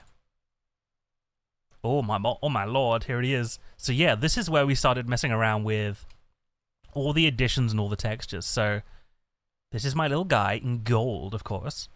If I just like hide all the things. Yeah, this is my little gold guy. At this point, it was a case of like I want to texture a lot of these guys. No, this is still blendy, but yeah, we'll get to Unity for the model. But yeah, this is when it like gets all shiny and shady. Ooh wee. I'm having too fun just spinning him around. But yeah, so this is I mean, Blender is like a bit of a maze, but Blender has a lot of different windows. So you've got like the main window, which is like sort of your modeling window. Hi. Oh my god, he was sort of hidden behind the Blender window. I'm sorry. He's hiding away. But yeah. So I mean, I skipped a lot of steps, but essentially you have your model, you UV unwrap him. So if I select, say, the ear, you know, the ear is actually, if I select the head, that's easier. See the head, yep. So you can see the head is like I've unwrapped my boy. I've unwrapped him like an orange, and mapped him onto this lovely texture. I wanted to make it really, really simple, so essentially I use this texture for essentially all the pieces. So this is the head, so you can see the head's like, if I select like the front of it, you can kind of see like the front of the head is all on this bottom half, and then the back of the head is all on this half, but they're all just like one color. And if I select the body, oh god, that's everywhere. There's a lot of faces here that do not have proper UV unwrapping because I don't care enough. Teehee. But yeah. So they're all UV unwrapped. I think this hand is, yep, unwrapped over there. So they're all unwrapped. But I wanted to make it so that I could easily change the textures around later. So if I go and like zoom in here, this is the, which material is this? So this is the material for the head and the limbs. So this is like for all of the bits that are kind of like skin colored, I guess, or silver. And in all of these, I just have a lot of different colors. Like these are like basically just RGB colors. And then whenever I want to switch over, the color of the guy, if I want to make a green guy, I just like boop, drop it in, and now he's green. And if I want to switch into silver, I drop that one in. This is like the beanie colors. So basically it's very, very easy to like swap over. And if I want to do like gradients and stuff, so these are images. So this is oh god, it's not even loading the image because it's hidden it somewhere. But if I drag it in, maybe it'll work. Yeah, there we go. So this means that if I want to like make a bunch of different exports or like a bunch of different like characters or different designs, I don't have to remake everything from scratch. I can just go into this thing, add a new little window that has, say if I wanted to make a new design which was, I don't know, an angel, I would create some colors or I'd create some textures and just dump them in here, and when it came time to export, I just link up the right texture to these. I'm explaining it poorly, but you get the idea. And I can do the same thing for the body as well. So right now we have if I do that. So yeah, right now if I wanted it to be the red stag, I could drop this thing there. I think these are just colors as well. You should make an angel. I'm actually planning to, so the next batch of stream avatars will be released in October, maybe? Or like September, late September. So I want to make a bunch of Halloween stuff. So I'm going to make making angels and demons and pumpkins and stuff. I have to stop myself going crazy though, because I also want to make a Halloween model as well. Teehee. I gotta do a Halloween. I love Halloween. Halloween is like my favorite season. But yeah, so it's like, it's designed to be like easy to add more things later on. So if I decide I want to add a bunch more stuff later on, I don't have to redo anything. I can just go back into here, make some new textures, and just add them. And it means that it also means that if I mess up, like if I accidentally mess up one of the exports, I can go back and fix things, and I know like, oh yeah, this was the texture I was using at the time. I did fuck up a lot. I should admit this. I did fuck up a lot. I did a lot of these exports where like the wrong texture was selected or things weren't looking quite right. So it's helpful to just label your things correctly. Because otherwise, you know, otherwise you will regret it. Label your layers or your objects and stuff. Speaking of labeling your layers and objects, so this was for all of the like simple stuff where there was no like added pieces. But obviously the aliens, the beanies, and the stags have extra stuff on them. So these are, you might not be able to see it, but I have little collections here. Blender has collections, which are basically like folders, which can contain pieces. They're different from folders because of the parenting. It's hard to explain, but essentially, if I load the alien stuff, oh yeah, so that's the neck piece. So if I load the alien neck piece, by the way, this is way too detailed. Look at this thing. This thing is way too detailed, and it's super like tubular. I love tubes. It's a very like high detailed tube. I made this with a modifier, which essentially means that you can. It's also like kind of fucked up, but don't tell nobody. It basically means that you can kind of create a shape and like make it a. It's too many polygons exactly. If this was going to be in a game, I would be fired because it's way too detailed. However, because we're doing it as a render, it doesn't matter because we're never going to be like rendering this live. We're just going to be doing a pre-render. So, and it honestly doesn't take too long because it's just a big tube. It's a big old tube. Actually, how many polygons is it? Oh, it's a fuck ton. Yeah, it's a fuck ton. Let me just go to the material view. Uh-oh. Uh-oh, where'd it go? Where do we go? Oops, I think I have like... Oh, I hid everything, that's silly. Bring it back, bring everything back, please. I fucked it up. I don't even know where I am. Where am I? Oh, there we go. I zoomed out too far. Oops. There we go. Where's my body gone? Oh no, it's because I hit everything by mistake. My bad. I hit too many buttons. Let me just hide all these things again. Hide that. Get the body back. Get the head back. Get me the... Where's the body again? The body is... Where are you, my body? There you are. Okay, let's go back. So... Yeah, so if I go like this... So yeah, so in terms of like the additions, so I've got like the alien... Let's look at the alien head, that's more interesting. Yeah, look at these little antennas, yippee! So yeah, we got little, all these objects, all these like little extra pieces like the antennas and the little glasses and the beanies. They're all extra objects that I parent to the head. It's a good idea to parent things because we parented things, it means that if I go to the object mode and if I start rotating the guy, so for example, where I've animated the head, oh god, it's struggling. It's struggling. It's because I've disabled something, isn't it? Why are you struggling, my guy? I know there's something that causes Blender to struggle. I just can't remember what it is. It's like vertex snapping, I think, or something stupid like that. I swear I've turned you off, though. Effect. Do not affect move. Yeah, you're still being a pain in the ass, huh? I don't know what I'm doing wrong there.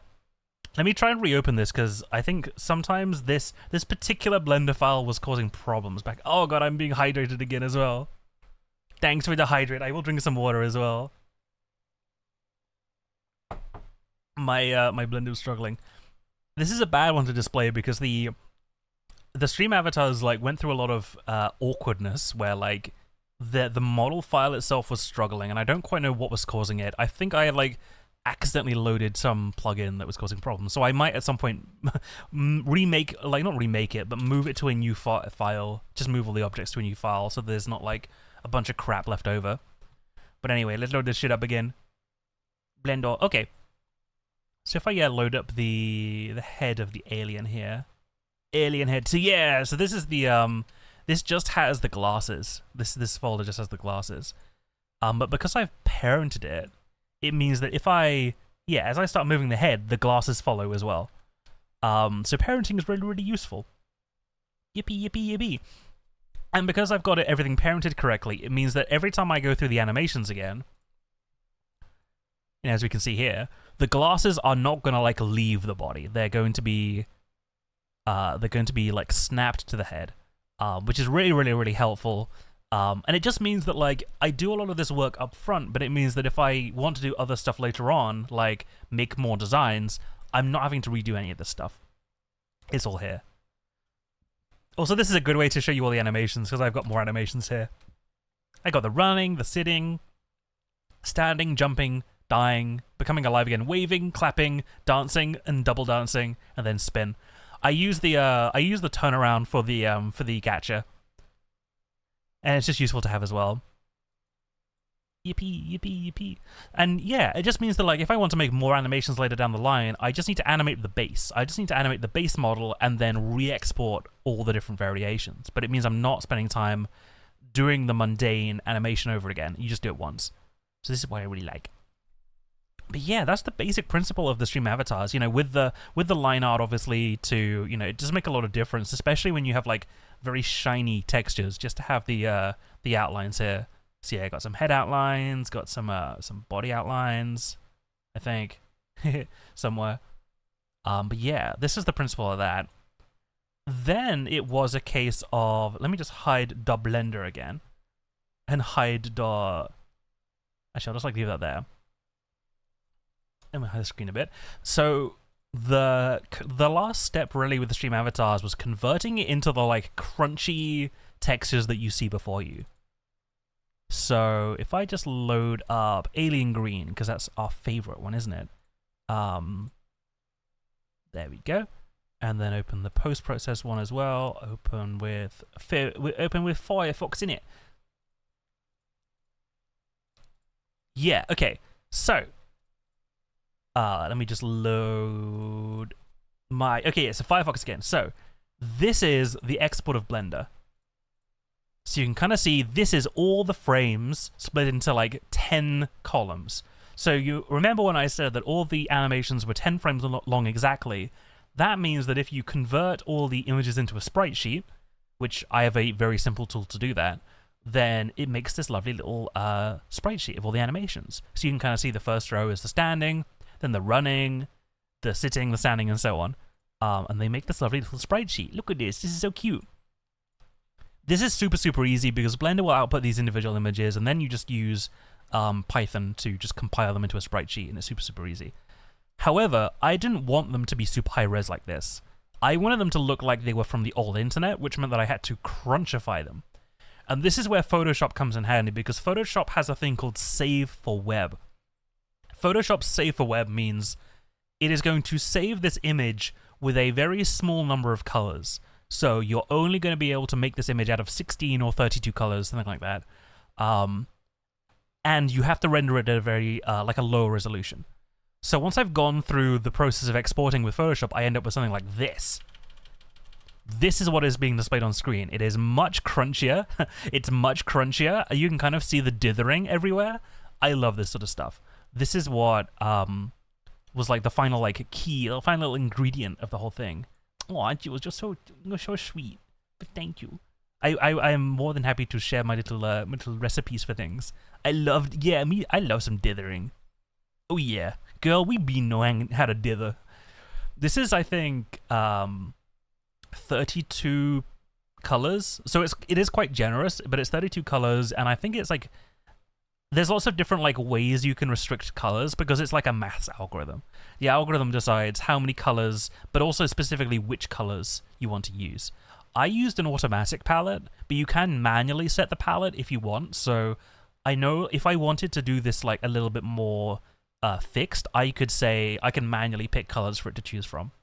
But that is a bit of a manual process, and I was like, I like the automatic results enough.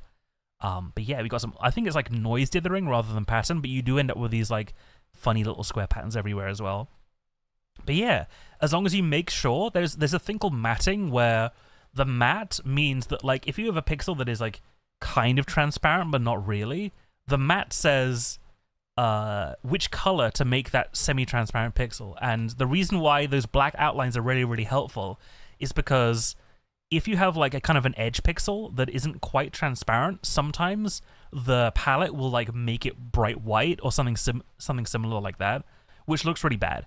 Sometimes you see that a lot of the time with like old GIFs where like the outside has like all those random white pixels all over it. So by using a black matte, you can make sure that like the outline is always pure black pixels, which I think looks better. Which is why you have this little pure black outline over everything. But like, you don't really see it when you're zoomed out. You don't really see the black outline. It's usually when you like zoom right in. Lifehacks has been like, oh my god, my alien is on the screen. That's right. This isn't quite a glorp, but he might as well be a glorp. He is a glorp in our heart of hearts. We knew he is a glorp. Causing trouble. Yeah. Well, this is you. This is what you look like. This is you right now. Joke's on you, for I have already drawn you as the dying glorp and myself as the living glorp. Too bad, so sad.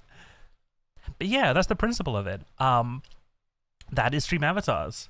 And we're about 2 hours in the stream, so it's good timing. But yeah, this is stream avatars. Obviously I'm going to be making more of these, probably lots more in the future. But yeah, always going to be looking at... The only things you really have to be careful of is the height. So each of these like frames has to be a fixed height, and you can't like go above that height. So I can't make super tall characters. I can't like decide to give these guys massive like horns and stuff. They need to like sit within the bounds of like however big I've decided the frame to be, which isn't a big deal because I've already given myself a lot of space above and below them. But you can kind of see with the jumping, like the top of the alien's head gets pretty close to the top of the shoes in this, so you do have to be quite careful. Oh my god, he's sitting? Boy is sitting? Where even are you? Are you even sitting? Oh yeah, you're sitting. Hee tee. Lifehacks is so polite. He's sitting down. He's sitting down patiently. His hands are folded. His feet are together. He is listening. He is a good student. But yeah, that's the stream avatars. Yippee yahoo. I guess I should like that leads us on to the environment. Ooh, I'm excited. The environment is where he's sleeping. I don't even think sleeping is a thing. Don't fall asleep in my class. No running in the lobby. You can die. I can make you die. Teehee. Exclamation mark die to die. God, I sound like an Australian. Dying is just day for Australians. To die? Sleep don't work. Yeah, because that's not an animation. Doofus. Groofus. It's die or like live, I think. Or spawn, I think. Exclamation mark spawn.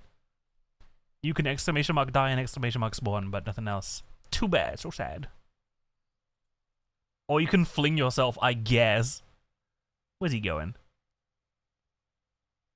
Is it fling or sling? I think it might be sling. It might be sling. Although I don't remember. Okay, I'm gonna be loading up. It's sling, yeah. I always remember because I like to be a small nuisance in Jules' chat by slinging my sock everywhere when there are things happening. I like slinging myself around. I like to sling, just sometimes, as a treat. Not all the time. Usually it's when like people are throwing socks at Jules. I'm like, I must throw myself too, yippee, and fly through the air. I only wish the stream avatars could interact with the model, or like the stream avatar, or like the stream model, because I would love all of you to fling yourself at me. I think that'd be really cute. Alas, they are all completely different programs, so it's not gonna happen. But you never know. In the future. Okay, here we go. Oh boy. I will load up a simple one, because if I load up my actual room, it will like explode. I think. I will try it though at some point later. You'd think after owning this program for 6 months, I know how to use it. Nah, to be fair, I get the sling and fling wrong all the time. I always get it wrong. Alright, you want to see a fucking environment? Yeah, you do. Environment time, baby. Let's go. So here's the environment. Here is the train station. So you might have seen. So let me go to the starting scene screen so you can kind of see it again. This is the scene that I use the starting scene screen and the ending screen. It is a train station. It's designed to mimic the sort of PS1 style crunchy graphics, pre-rendered graphics as well. So I know like the PS1 used a lot of pre-rendered environments rather than real-time, so I wanted to capture some of that. So pre-rendered pixely environments. Oh my god, it's doing the whole intro thing again. Oops. Yeah, Lasso's gotten... Yeah, but that's because Lasso made them himself. Lasso didn't use stream avatars as far as I'm aware. Although maybe he did. I don't know. I thought he made it himself. I thought he was coding it himself. But is he coding it in stream avatars or is he coding it entirely himself? I'd have to ask him. I must like absorb his knowledge. But yeah, I'm gonna boundary break the train station. Here is the boundary break. Here is the death cube, the big square black cube, which is purely just to block light out because I don't want anything coming from the sky. But yeah, super simple train station. It's a lot of like textures and like materials off the internet. So like, you know, also gravelly textures. This like very specific like paneling for the platform. Lots of rust textures and stuff. But the actual model is really simple. It's just a bunch of cubes, just a bunch of square faces. But yeah, nice and simple. The only interesting things in this are the rain and the sign. So if I load up the sign and show you how the sign is done. So the sign is actually a video. The sign is a video, which is essentially... if I load this up, this is quite interesting actually. This is more of like a very specific blend of thing, but I kind of want to show it. I kind of want to show the how I did this because it's kind of cool. Where is it? Is it gonna be in one of these folders? Oh yeah, we got the Pizza Tower soundtrack on as well. Okay, where are we? Is it Blender Assets, Materials, or is it under Textures? Okay, here we go. Pizza time. Yeah. Can I even open MP4s with Firefox? I sure hope I can. Video can't be played because something. Okay, maybe not. I guess I can drag it into OBS. Yeah, here's the video. Oh, it vanished. Wait, come back. Wait, no, come back, please. There you go. This is the video. It's really simple. It's just text scrolling. But it is rendered at a very specific resolution so that it matches the resolution of the sign. So the sign is really simple. It is just a texture and a color ramp. The texture looks like this. Yes, you can kind of see this texture is like a bunch of pixels. If I do that. Yes, this is what the texture looks like. It has like this basically this grid dot pattern. This is called Voronoi distance. Voronoi texture is basically a noise texture, but you can sort of abuse certain characteristics of it to give you interesting results. So like, if you want a grid like this, you can use a Voronoi. When I plug the Voronoi that looks like this into a color ramp, where the color ramp is just, if it's above this brightness, it's white. If it's below this brightness, it's black. So if I do that, then it looks like this lovely little grid of circles, which is exactly what you want for like an LED screen. So then all I did is I said, well, all the white pixels, I want them to be yellow, but only when the video has a green pixel in it. Only when the video has any color to it, which is what this is doing. Obviously, I got the two different variants. I have the starting soon video variant and the ending one. They're both 72 frames long. And I'm plugging the color into this ramp. So again, my good friend, the color ramp. So in this case, if the video is black, then it's black. And if it's not black, or if it's slightly brighter than that, then it's yellow. So I plug that into this mix shader. Now this mix shader is saying, if this texture is black, then just show a glossy BSDF. A glossy BSDF looks like this, by the way. It looks... Oh, or does it? Oh, it's already plugged into this. The glossy BSDF is just basically shiny and shimmery. But if I plug this... Oh, God. If I plug this in here, then we end up with this.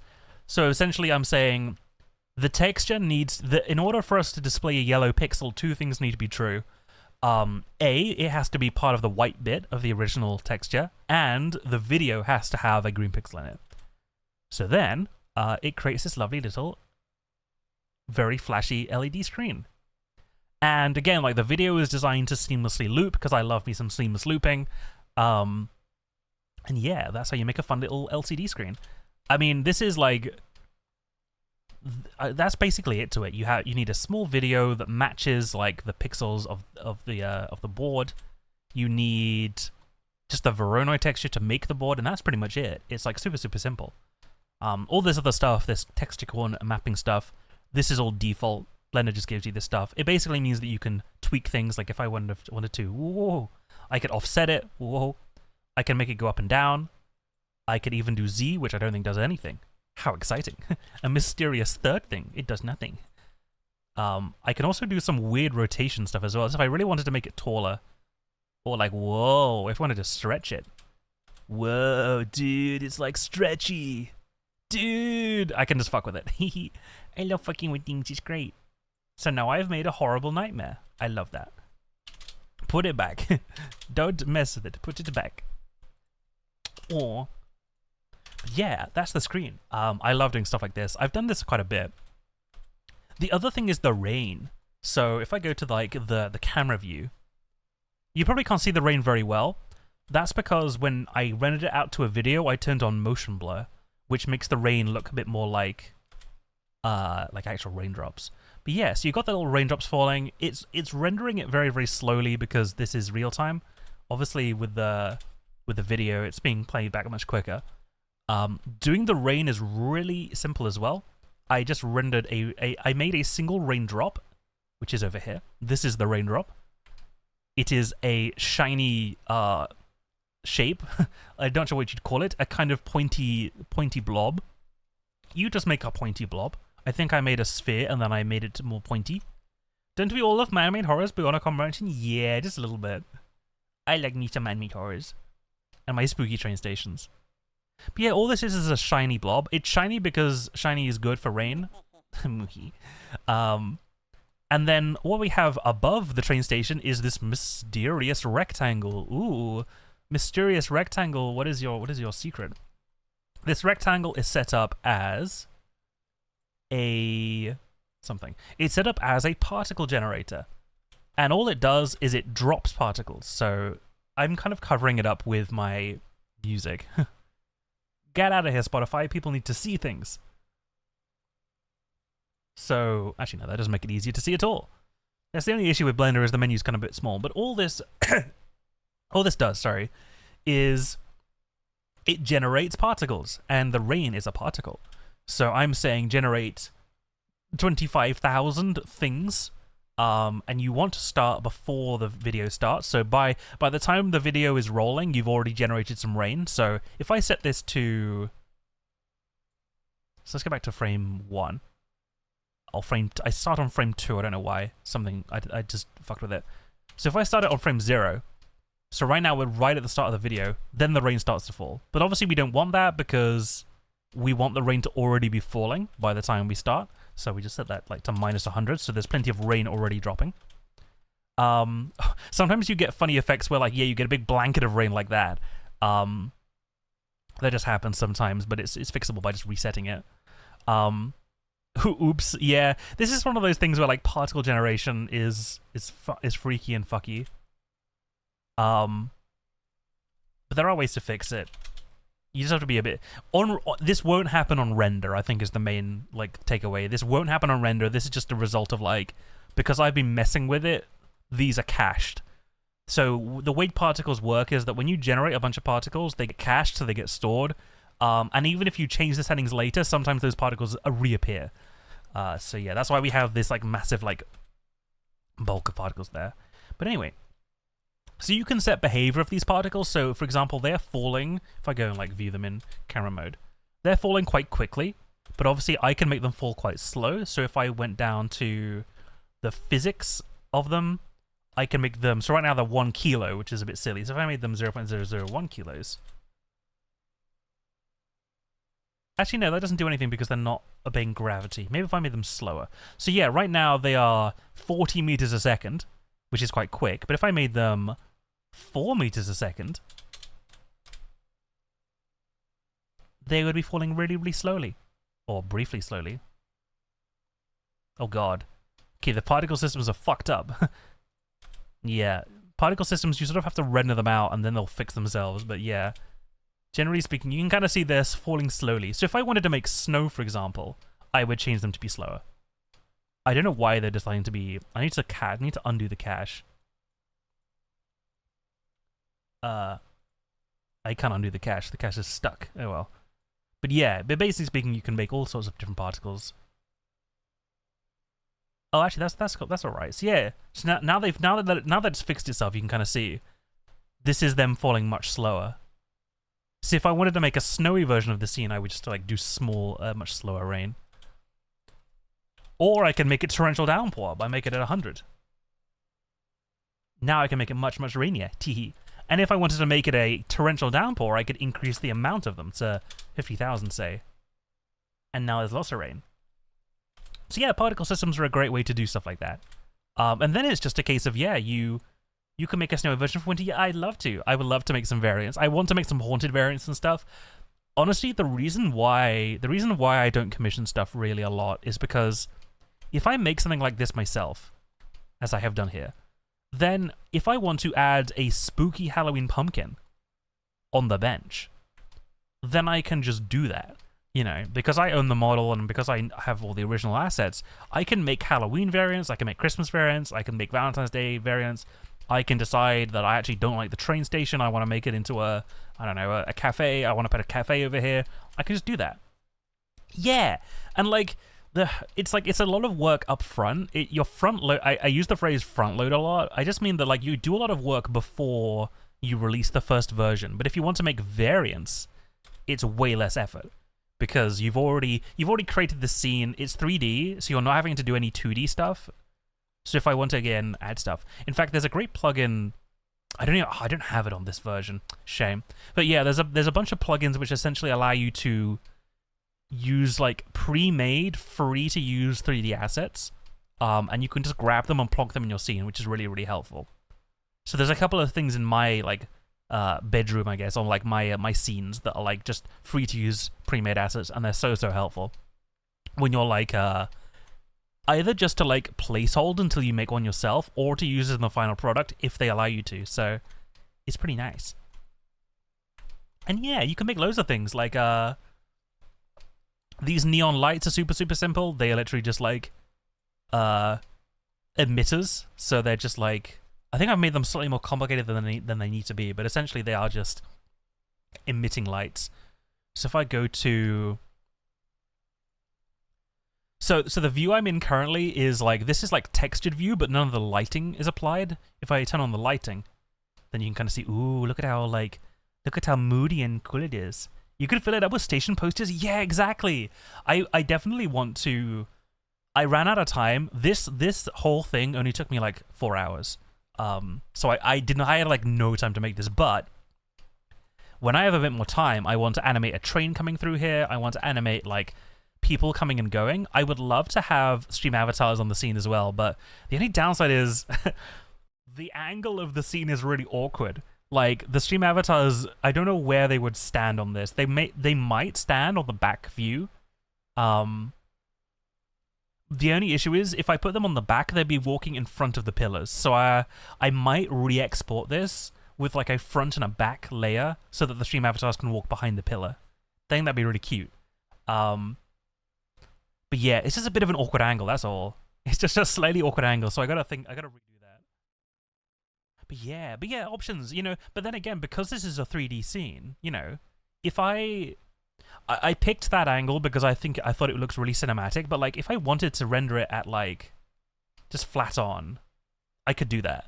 Like if I wanted to re-render it and to look like this, you know, if I wanted it to look like that, I could do it. Like that. Like if I wanted to re-render it, I could do that. The 3D is incredible. Obviously it was designed for like a long view, which is why the rain is like the way it is. But yeah, you have flexibility. But yeah, so I could re-render this. I also could re-render it down here and get hit by a train. Choo choo. You could get hit by a train if you wanted to. 3D is amazing. But yeah. So I am gonna make. Yeah. So I'll think about it. But yeah, with rendering, you can do things like you can only. So if I do this. So this is like, oh, my PC is struggling because it's doing all this live. So if I have this view, like this is rendering everything. But if I decided, I didn't want to render the back wall, you can kind of clip where things cut off. So if I go to, where's my camera? Hello, camera. There you are. So if I select the camera and I set the clip ends to be. Actually, I'll just change off the texture so I can do this. So if I reduce the, yeah, you can kind of see here. I can decide I only want to render stuff up to like this first post, and then everything beyond that is transparent. So you can render things at different layers if you really want to. So I can decide I only want to render this much, or I only want to render that much. And you can sort of move it up and down. Clipping is cool. And then you can do the reverse as well. Like I only want to render stuff that is this far away from the camera. Dorran runs me over with a train. Well, I was thinking of making a hype train scene where I am riding a train, but I felt like it wouldn't get used that often, so I'm fine with not having a hype train scene for now. Maybe I'll make it, but it's like prioritization. This is not just a behind the scenes stream. This is also a how to do a debut stream. Lesson number 1, prioritize. Otherwise, you will find yourself with way too much stuff that isn't high priority. I thought I would be able to get everything done in 2 months. I was wrong. I was silly. I was stupid. Please hit me with a frying pan. But yeah, so like at the end of the 2-month break, I had my model done, I had the stream avatars done, and I had my like main room done. But all the extra stuff wasn't done. But I feel like that was the right way to do it because if you are a VTuber, your model is the most important thing. And then the second most important thing is usually your backgrounds and your overlays. The third most important thing is usually your emotes, in my mind. Although they're all kind of like, those last two are the kind of equal importance. So you may notice that I don't have any alerts. It's because I didn't think they were as important, so I had to prioritize. So, you know, yippee. It's quiet alerts, but, you know, it's like, with streaming, you know, streamers will all know how often certain events occur. Like, you know how often you get a gifted sub, you know how often you get a follow. So you kind of need to prioritize, like, okay, how often am I getting this type of event? And you might start making alerts in terms of like how often they occur. So I am going to be making alerts at some point, but generally speaking, they will be for things like follows or raids, because I know that like follows happen every now and then and raids happen every now and then.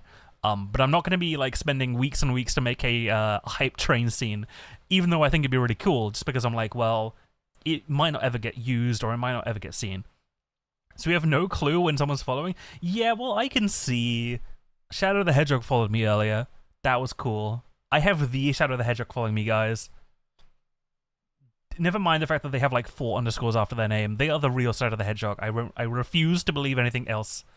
They are the official black hedgehog with the red quills who hates Sonic and mourns the death of Maria. That's the real guy. But yeah, teehee. Scenes. I love them. But yeah, that's pretty much it for the train scene. I mean, it's pretty simple. It's got some cool glass. I like glass. It looks shiny. A lot of the like materials here are designed to be super lightweight. So the one thing that really slows down 3D scenes are the thing that really slows down 3D scenes are things like glass. Glass and like let's move that over there. glass and like light and other things like that, they really slow things down when you're using this sort of rendering, because every time you have something that emits light, like a bulb, it has to figure out what things are lit by this light. So it has to figure out that this wall is lit, but this wall isn't because it's hidden. And that is really complicated maths, and therefore takes a very long time, which is why my view is so crunchy, because the computer is rendering things very, very slowly. So it's good to kind of keep things as simple as you can get away with. So glass, right now, this is not glass. This is just a mirror. This is a very simple mirror. It's not doing anything complicated. Because, you know, when you're viewing it from this angle, you don't really see it. So trying to keep things simple is really, really important. I know I literally showed you the stream avatars with a massive tube, but, you know, it's swings and roundabouts. You gotta do what you gotta do. Let me load up the actual... let me load up my room. My room may explode. That's a fun statement. My room may explode, but we ball. Where is my, like, blender scene gone? Where's it gone? I appear to have lost my blender scene. Where is it? It's, here it is. Okay, I'm gonna load up my bedroom. Damn, saucy. It may explode. I say it may explode because it's way more complicated than this train scene. Like, orders of magnitude more complicated. Okay, here we go. It's loading. It's loading. We're getting there. Oh, God. This will take a while to load all the textures because there's a lot of them. There'll be a load of textures here. So we just be waiting. The exploding part is going to bring the laser a bit tricky. Yeah. Hey, girl, check out my bedroom. I don't have a bed and the walls are on fire. Damn. But like, do you want to, like, play GameCube? Oh, she left. Oh. Oh. Oh, here we go. We're getting there. Oh, hey, it's working. I'm not showing you the, like, I'm not going to show you the, like, fully rendered, like, lit version of this too often because that really does take time. But essentially, this is my house. This is my house from top view. You might see a bunch of, like, weird spidery shapes. Those are all cameras. I have a lot of different cameras, and I will show you why I have a lot of different cameras in a minute. So yeah, so right now I only have the furniture in my main room turned on. So this is my main sort of like study with high def stuff, with all the high def stuff you can see. So you can kind of see this is what that poster looks like on my wall. So when you see that little poster on the right hand side, that's the Lego Racers poster, of course. Classic. All the little creatures. You can kind of see that, like, yes, Cubics and the Katamari and the Lego Skeleton, they all have rigs to them, so I can be animating them. And you can also see that all of these are also animated, but yeah, wasn't able to implement those just yet. But yeah, you can also see that my planter is escaping the edge of the room. Ignore that. Just pretend that doesn't exist. But yeah, so this is I just have the lounge stuff turned on at the moment. But yeah, so if I go to the main study camera and do that, there we go. So this little box gives you the idea of like what is currently in view of the camera.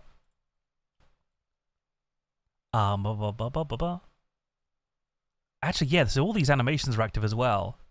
Yeah.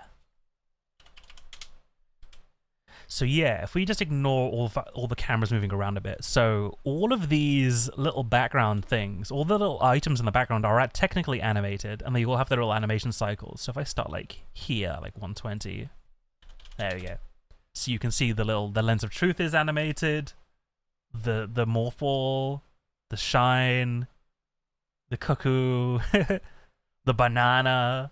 I think Velma's next. Yeah, Velma. Then the Cubics waves. Then the Lego Skeleton does his little thing.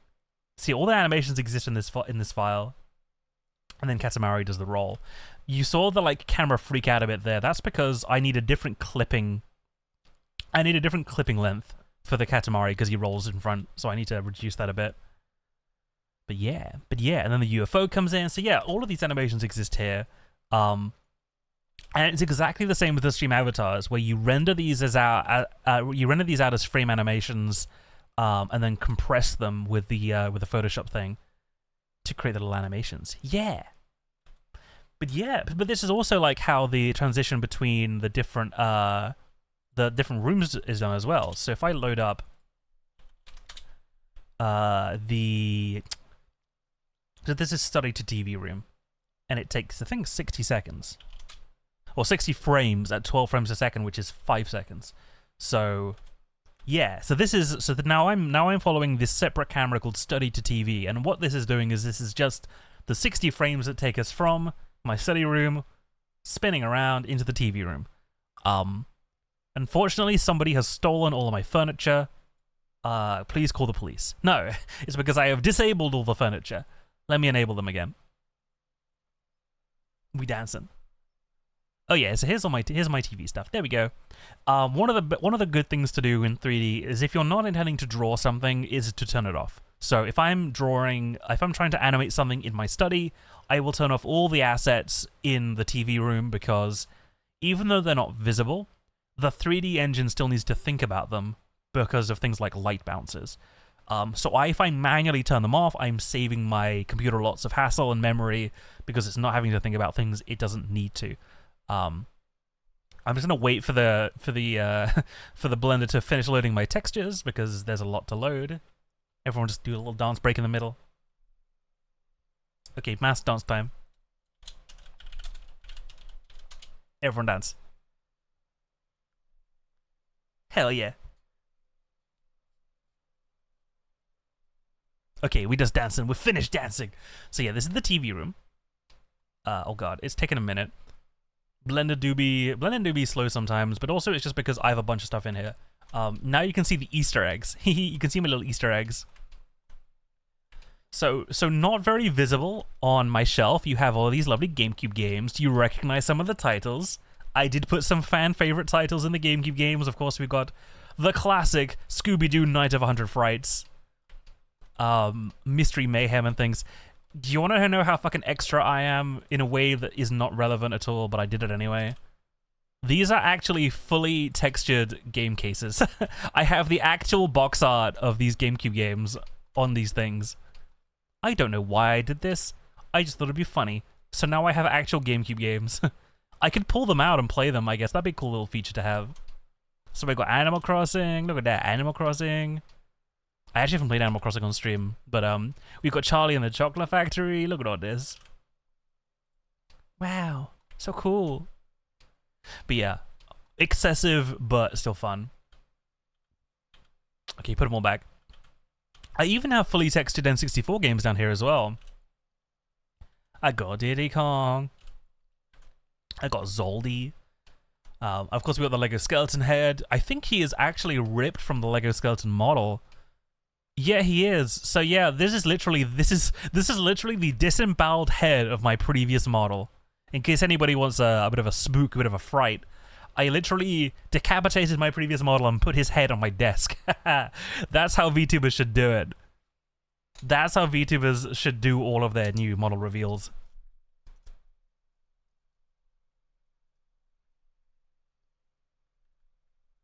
I have to write myself a little note. But yes, I decapitated myself and put myself on my desk. Nice. I've turned them into a lamp. I turned my my previous model into a lamp. Just gonna wait for all the... This is... I would show you the lighting of this model more often, but he do be slow. because this environment is way more complicated, it does take time to load all the lighting. Oh, there we go. There we go. Yippee, yahoo, yippee. So yeah, this is my old head on a shelf. But yeah, so we've got a PS2, we got an N64, we got the original name of the N64, the Ultra 64. But yeah, all of this is quite light, I think, for rendering. I think I have some lights turned on that aren't in the final render. Lighting is really hard. Lighting is the one thing that I'm really not very good at, because I feel like I really over and underestimate just how bright some lights are, and it does make lighting things nicely difficult. But yeah, we got some posters. These are the posters in the TV scene. You know, you can see them in higher res now. You got the Zelda poster, random Lucky Star poster. Of course, we've got the Oblivion map that came with the game as well. You gotta have the Oblivion map. But yeah, it's still relatively simple. Lots and lots of simple stuff here. A couch that I downloaded for free off the internet. Gotta love the free couch. You know, I feel like getting a free couch off the internet is very much a real life thing, and therefore I wanted to do the same thing in digital. Get a free couch off the internet. And I also have some random Zelda pots just hiding behind this as well. Look at them hiding there. So cute. And some Jet Set posters. Dot Hack poster. Who up remembering Dot Hack? Classic anime. Before Sword Art Online there was Dot Hack. I do love Dot Hack, although it is very a strange series of mangas and shows. And Powerpuff Girls poster. My little LCD. I made this myself using modifiers. So these are quite interesting. Where essentially, like, you can draw a curve like as a shape, and you can convert it into a neon light using geometry modifiers. Bit complicated to go into today, but essentially, you can essentially write a list of steps to convert one thing into another thing, and then apply that as many times as you like. So I have it so that I can convert any shape into a neon light that I then attach these little brackets to the end. And because that is a series of instructions, it means that I can do those instructions to all of the curves that I need to make my own head. Yeah. Oh yeah, you can see the stickers on the TV a bit better. Yeah, we got some Grim Adventures of Billy and Mandy. Uh-oh, Haruhi stickers. Snooping as usual, I see. Classic Dr. Robotnik, Panasonic TV, Jetix, Konata over the speakers, probably fucking them up. Ouija, Dangos, Ed and Eddie, Buttercup, the Bunchy, and of course, Cerveza Cristal. Of course, we got the Cerveza Cristal beer as well. This beer bottle I did get off the internet, but then I added the Cerveza Cristal logo because why not? Why the hell not? Oh yeah, I got a copy of Mario Kart 64 on the desk as well. Yippee! But yeah, a lot of these are pre-made assets as well, like the pizza boxes as well, are just like sort of assets you grab off the internet. Because why not? Somebody's made this beautiful cardboard texture, why not use it? But yeah, that's the TV room. We've also got the lounge here as well. There's nothing in it right now. Let me load those assets up. Ooh, yeah. The water looks very strange. The water will look very strange on this view because right now we're not rendering transparency. So the water looks like this big ungodly mess of metal, but it looks way better when you obviously when you render it in lighting.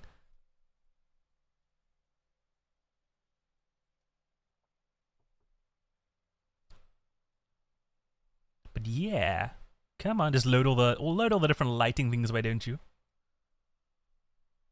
I'm not sure if anybody else who streams does this. If they stream with a phone, it's like you've got to like keep plugging and unplugging it because you don't want to leave it being charged all the time because it'll blow up. But you also want to make sure you still have the tracking for the rest of the stream. One of the many joys of streaming. So this is really bright. Why is it so bright? I think I know. I think I know why it's so bright. I need to enable this. And that. There we go, that's way better.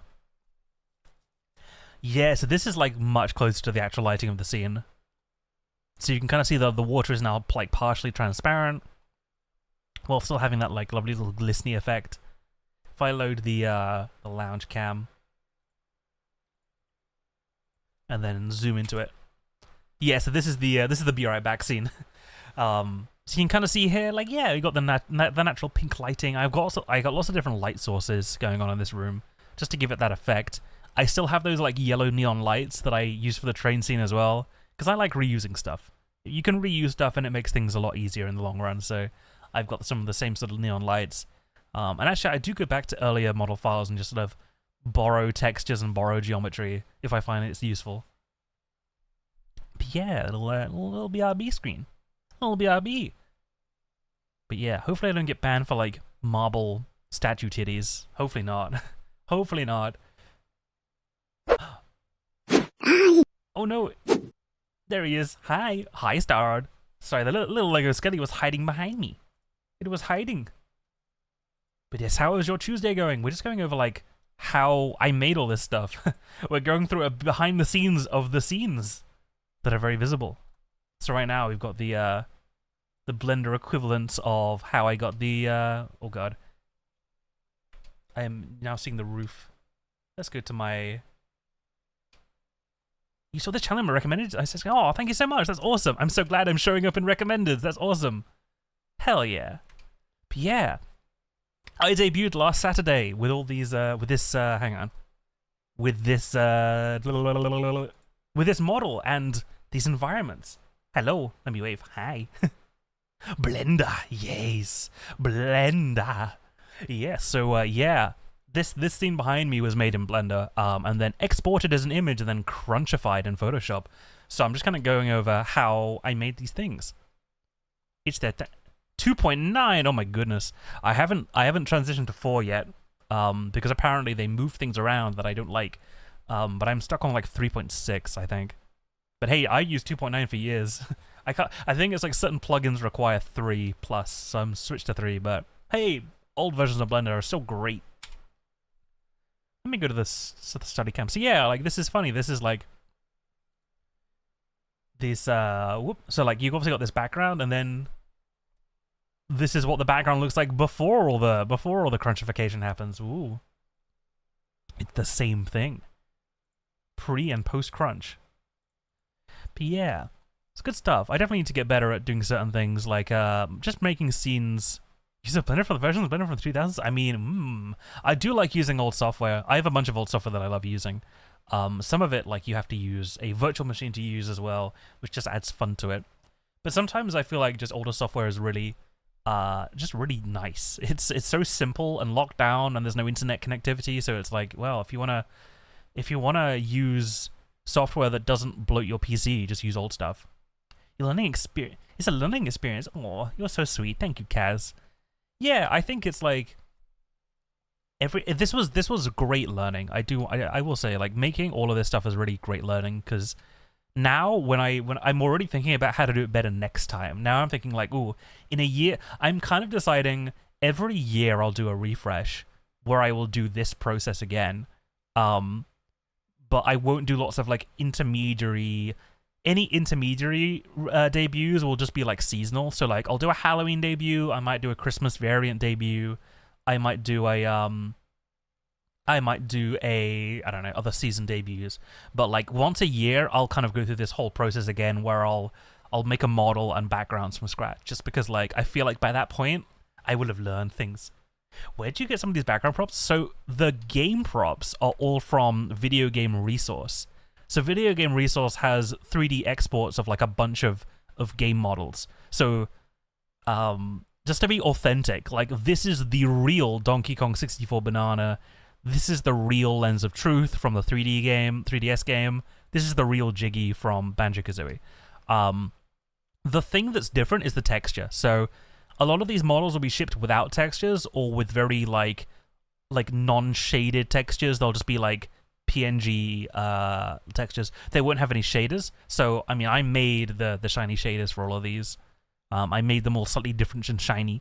But yeah, Video Game Resource is really great for grabbing video game models. So yeah, this is a real Katamari from Katamari and stuff. Lego Skelly Man. Yippee. Cubics. Cubics is also from a Cubics game as well. Because I like me some Cubics. Does he wave? Yeah, he waves. Hi. Cubics is waving at everybody. Say hello, Cubics. Hello. Hello there. Hello there. He's waving so fast. Brrr. Oh god, when I just zoom past. It's just a shame I couldn't get these animations to work in terms of heat, but I definitely will do that in like a couple months. You'll be able to activate these on stream with heat. I want to do a big tutorial for heat as well, because I feel like it's a program that very few streamers are using, just because of how difficult it is to learn how to get it to work. And it took me a while to figure out just what was going on under the hood. Is that a TF2 suitcase? Yeah, it is. This is the TF2 suitcase. Alert. Someone has stolen our intelligence. This is the briefcase from the Meet the Spy where Scout's mom's pictures are in it. That's real. Someone has been taking photos of your mother. Yeah. But yeah, all of these are like real models from games.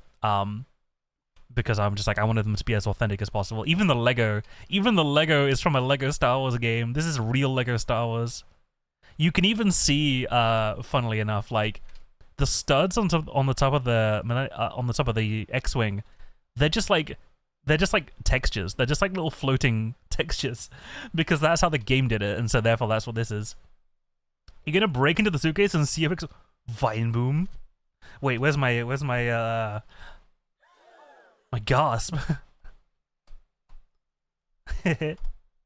Wait, Spotify, wake up. Spotify. There you go. I need to get that to work better. I have it so that sound effects are supposed to. Uh-oh. Oh no! I love how I just like do a swan dive. That's why there hasn't been a briefcase in 2.4 recently. Yeah. Nah, it's because the demo knight stole it and he's in the sewers. He's just camping with it. Oh, I miss TF2. I miss TF2. TF2, I play a lot of Overwatch these days, and I know, boo, Blizzard, I get it. I do miss TF2. I miss TF2 because the TF2 experience was so, like, nice.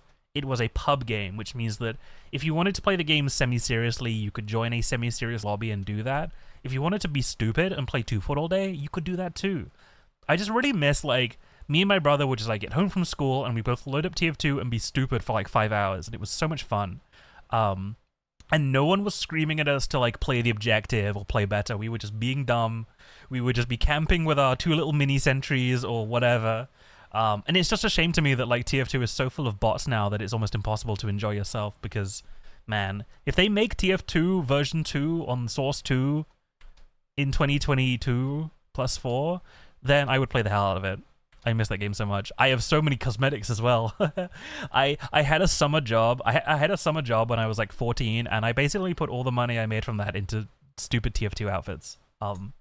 Because I love dress-up games. In case it isn't apparent with my model being like customizable, I love dress-up games.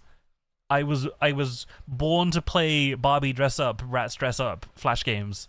So any opportunity to dress characters up, I'm down. I'm so down. So yeah, TF2 was just like, it's a shooter that you get to dress yourself up as a pretty little princess? Yes, please. Hell yeah. I'm gonna dress myself up like a chef, and I'm going to kid people with a frying pan and say, some spaghetti for you, sir. You know, it's just fun stuff. And I miss that dearly, because Overwatch isn't nearly as creative with the customization, you know? But yeah, so that's basically like my little tour. It's like a mixture of pre-made assets and like textures and models, so like, sometimes I'll make the model and grab the texture of the internet, or vice versa. A lot of the models are like retextured by me anyway, because they won't fit with anything else. But I do love some pre-made materials, you know, like this nice little brick texture. You know, there's a lot of little Blender apps that give you free to use textures and materials, which I really love. So, you know, I'm just gonna be grabbing some black marble for my house, because, you know, why not? Why not be a bit bougie and have some black marble? Oh yeah, I got the Treasure Planet poster as well. Oh my goodness. I think this might be one of my favorite Disney films, even though I know it's not like the most well received. I still love it. I love Treasure Planet. It's just one of those feel-good films where it's like Captain Silver's like, ah, Jim, me boy, you got the makings of greatness in ya. One of these days you're gonna be flying, and I wanna be there catching the rays, or whatever he says. Oh, it's such a beautiful film. I love that film. I love Treasure Planet so much. I wanna morph. I want a little morph to call my own. You keep an eye on this young pup. Oh man, I should rewatch Treasure Planet. Every time I think about Treasure Planet, I'm like, damn, I should rewatch it. So sad. I think I have it on DVD somewhere. But yeah, that's pretty much the environment. That's pretty much like all I wanted to show. It's the same sort of deal. So like you put it, you set it all up, you animate it, you export it as frames, and then you push it through the secret Photoshop source, which converts it all into super crunchy. So like the difference between like this sort of uncrunchified, unrendered, to this, which is obviously very crunchified. Very it adds a lot. I think it adds a lot of like personality when you start crunchifying it though. But yeah, so that was the That was the stream avatars and the background and the sort of overlays. So I guess the last thing is the model. So if I load the model up, if I just hide my little Blender screen again and load up the model, this is where we might have to load up Unity as well. You want to see my baby pictures? Do you want to see my little my little Blender baby pictures? Oh yeah, here we go.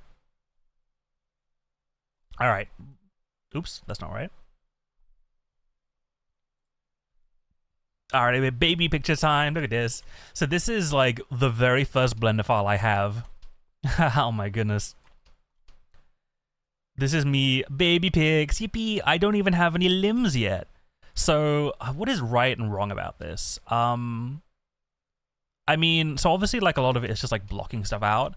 The head is wrong. The head, there is so much like the topology. Don't even look at the topology. It's all wrong. Generally with 3D models, you kind of want, so like you see all these little black points of vertices, and then like between the vertices there are the edges, and multiple edges make a face.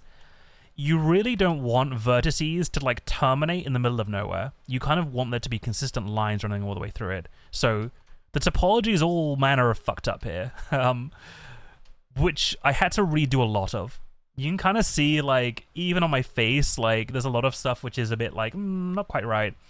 The hair disguise is a lot of it, but I definitely had a bit of a 5-head problem. Going back to this early version, I'm like, yeah, I had a bit of a 5-head. I had a bit of a chrome dome. I even had a bit of a pointy head as well, which is wrong. But yeah, very, very early days. Just blocking things out. I got my tubes, and I got my little like joints for like the arms and the legs, but that was pretty much it. Yeah, using a ref sheet. So it's really good. It's a really good idea to have a ref sheet because you can like 3D model over the top of it. So for example, if I've got my ref sheet here and I add say a cube and I drag the cube somewhere, let me like drag this in front of it like over here. So yeah, so if I have this model right here, this means tube reveal. Oh my goodness, so saucy. But like, so to make a 3D character from 2D, you typically you need a front view and a side view. So if I take my cube and I start modeling, if I just start modeling like crazy, say I'm gonna be modeling like this chess piece, I can be like, okie doke, move that down. Oh, whoops. Let me, in fact, you're probably better to start off with a plane anyway, but whatever. Whatever. Let me start with a plane. So if I just delete all these faces that I don't need anymore, just so that it's like not getting confused. And then so yeah, so I'm imagining I'm doing this. So I'm just like basically just dragging faces. I'm saying extrude that up. Oop. Extrude that up and scale it in. Extrude it up and scale it in. So I'm making a shape like this. And like this is how I would, yeah. This you're just basically drawing over the ref sheet, which is great. But obviously this is only from one view. This is only from like the front view. So say I've done like that, and then I scaled that bad boy in, and then I do it maybe I extrude that down again, but then I do I split that in two, split that in twain. Robin Hood split the arrow in twain. And then, I mean, this is like, I'm not doing a Blender tutorial, but maybe I should do at some point. Because like there's a bunch of things that I didn't learn until like way too late into my life. Like the idea of scaling things relative to one another. Because I'm silly, tee-hee. But we learn. So yeah, say if I made this lovely like chest shape. The problem is that it's completely flat. That is a completely flat plane. So you'd be like, but how do you convert this 2D shape into a 3D shape? Well, you could just like extrude it. You could just be like, okay, but make it thick though. Wow. You could just do that. Well, that's fucked it up. Ignore that. Let's see. There we go. Just fix that. Fix that for me, please. Has that fixed it? Yeah, okay. So like, you can extrude things, but like unless you have a side view to work on, you don't really know like how wide this thing is supposed to be. You don't know where, you don't know how the thickness varies. So my mistake is that I drew a front and a rear view, but I didn't draw a side view, which meant that from the profile, everything from the front, everything looks right. Like this, if I like, so like this looks kind of right to me from a front view. You know, obviously this is pretty early days, but like from the front, this looks okay. Also, look at my cheeky little smile. I'm so cheeky. I tried to capture the cheekiness, and I hope I did. Smile. So cheeky. But like, because I didn't draw a side view, it really hurt, because over time I was like doing things from a front view, and then I would switch to a side view and I'd be like, ooh, gross. Why do I have such a massive baby head? Why is my head so large? Why do I have no ass? Like, it was just problems. So you can already kind of see like the perspective, like my chest is the wrong shape, it's not sticking out. I have no ass. Literally no ass. It was tragic. Just tragedy. So like that was definitely a learning experience. So I'm like, if I do this again, which I will do, draw a damn side view. I know it's hard to draw things from multiple perspectives, but it is so worth it. So let's like skip forward like several weeks. Let's skip forward several weeks, and then we've got this bad boy. This is way better. We're much closer to where we wanted to be. In fact, this is the bulk of like, the model is actually complete here. There are a couple of differences. So, I think actually my ass is different. Yeah, I think my ass is a little bit different. The main differences are like, I don't have the texture variants on yet, and I don't have my circuit board either. I just have this transparent shell. I think everything else is pretty much the same though. This is where I started experimenting with scratches. So you can kind of see on my real model, I have that scratch under my right eye, right? You see those like, yeah, just like almost like kind of yeah, scratches and like little dents and stuff. Those aren't modeled. Those aren't like, if I like click this arm and like look at the geometry, there's no geometry that describes that scratch. That scratch is purely in the texture. And texturing and like shading is a really useful way to add lots of little tiny details without complicating your model. So if I go to the shading, and like we're looking at the arms again, you can see, oh my god, I got so many scratches. It's basically like acne for robots. Damn. I got like some robot acne going on. But yeah, I have all these scratches, and those are being controlled by this monstrous thing. The scratches are being controlled by this monstrous thing, which is essentially creating noise. So noise, if I do Shift T or Control Shift T or Control T, I don't remember. If I just join this noise texture up to this bad boy, if I can try to do that. Yeah, so here's a noise texture. Anybody who's done art kind of knows what a noise texture is. It's just noisy and fluffy. It's a very fluffy noise texture.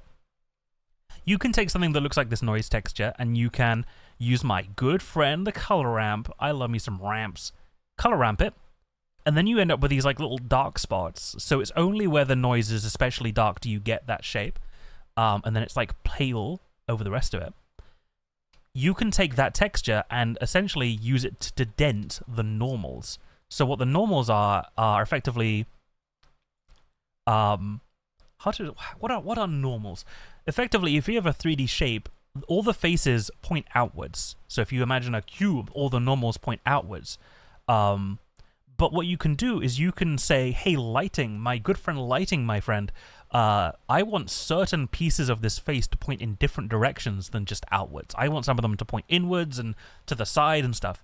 And what that will mean is it will create little almost like fake divots and fake little like variations on the surface, but without affecting the surface itself.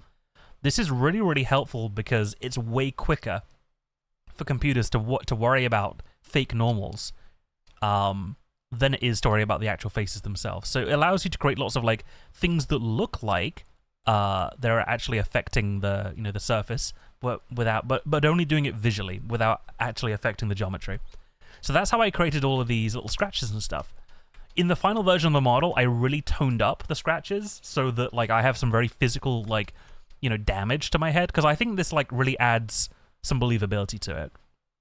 The fact that you have it's not just a completely shiny new plastic toy. I am a toy that has like You know, I've had some wear and tear. I've had some damage. You know, I made toy from like 20 odd years ago, so I think this has some realism to it. Oh, hey, MC Mod Manus, how's it going? How's your Tuesday going?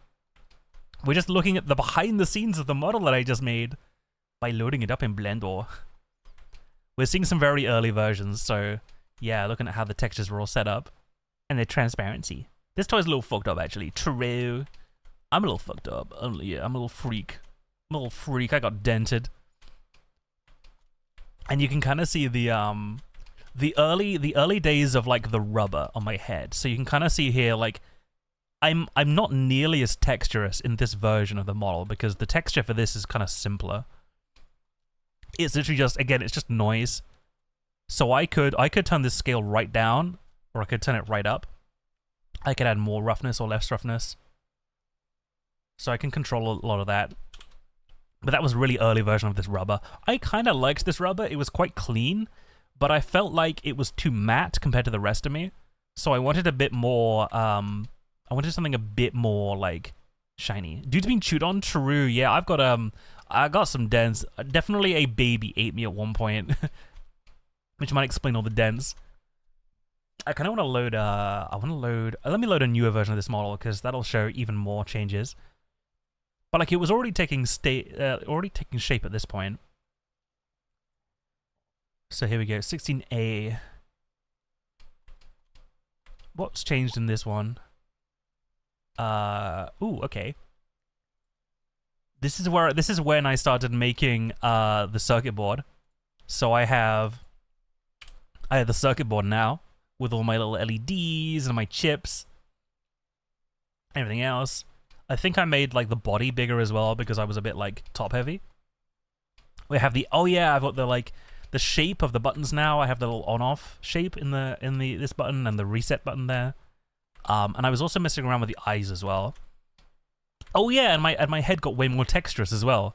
So I have way more texture in the hair now. It's a little bit glitchy though, so I definitely like tweaked it a bit further after that. But yeah, that was like that point. Oh yeah, my port is colored as well. Got a nice little port on the back, and I think I have my batteries. Yep, I got my batteries as well. Yes, I do have batteries inside the model. You just can't see them a lot of the time. So I am battery powered. But yes. Okay, I want to go to an even later version of the model. We're flying now. What if I go to... well, I might as well just go to the end, because that was, like, pretty close.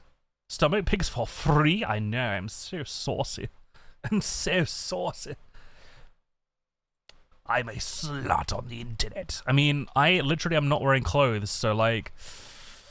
Twitch is gonna ban me, bros. Twitch is gonna get me. Twitch Dan is gonna come into my chat and be like, excuse me, why aren't your hips clothed? And then he's gonna kick my ass. But yeah, okay, yeah, this is the final version of the model. Ignoring the fact that the eyes are fucked, the texture is missing, but I've made like, this is, oh god, thanks for the hydrate, I'm gonna drink some water. I still have half a piece of ginger on my desk as well to try and like declog my throat, and it worked really well. I'm gonna be doing that all the time.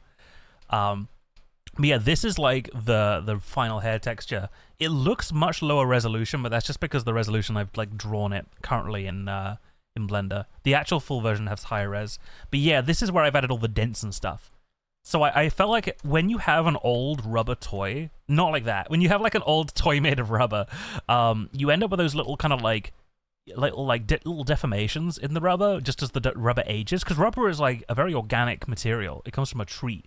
So rubber over time develops these little kind of like little notches, little kind of like, you know, little kind of deformations. So I wanted to add those as well. So I was like, sod it, we're gonna add some little deformations, and I think it really helps because it adds a lot of like, again, just small detail. This was a much older sticker design as well. There were way more stickers on my chest back then, but I felt like it was a bit too messy, so I toned it down just a little bit. But yeah, this is the final This was the final version. So I guess the only interesting thing that I'm not showing is how the armature works. Where is the armature? Excuse me. There you are. So everything is rigged. The ears are rigged. The ears are rigged, you know. The little the little alien antennas are rigged as well. The only complicated thing on this model, so everything is articulated, so nothing bends. So you know the arm just like it just be bending. If I just yeah, so nothing has to deform. Everything is rotating around either ball joints or like little circular joints here. The only complicated thing are like these little tubes, because these tubes do need to deform when you like rotate your body. So this is like a good example of like what I've had to do to try and get that to work. So they kind of work. I think they squish all right. So like when you like move the waist to the side, they all like squish together, and when you move out to the side, they kind of spread out. You can't push it too far, because then it will just break. But I feel like this is a normal amount of human deformation. And then I think it works when you rotate back as well. So if I go like wee, or to the side, or like that, yeah. So like it's a very like loosey-goosey, not very like professionally done, but it did the job, and so fuck it, we ball. Oh god, yeah, that was a glitch. Ignore that. Ignore the glitch with that thing, my friends. There we go. So yeah, you got little little deformations on there as well. But yeah. So yeah, that was all for Blender. Now I kind of want to show you what the Unity looks like, because oh boy, I love Unity. I don't like Unity at all. That's a lie. I'm lying to you. Unity is terrible. It's not too bad. It's just I'm being dramatic because Unity gave me more hell than anything else. Getting everything to export correctly out of Unity was a pain, because there are so many little textures and so many little like options that need to be set up correctly before you hit export, and if you fuck it up, you've got to do the whole export process again, which I had to do several times. I think I ended up with like over 50 different Unity exports by the end of this, until I finally got like, you know how the naming conventions goes. It was like Dorran final V9 final no more edits final, that sort of thing. It got to that point. Like, and I think the final version of the model only got made like, I only exported it like 3 days before the debut, so it was still very much in active development for a long time. Oh boy, but I've learned my lesson now. I'm just loading up the Unity, but Unity takes a while to load, so be patient.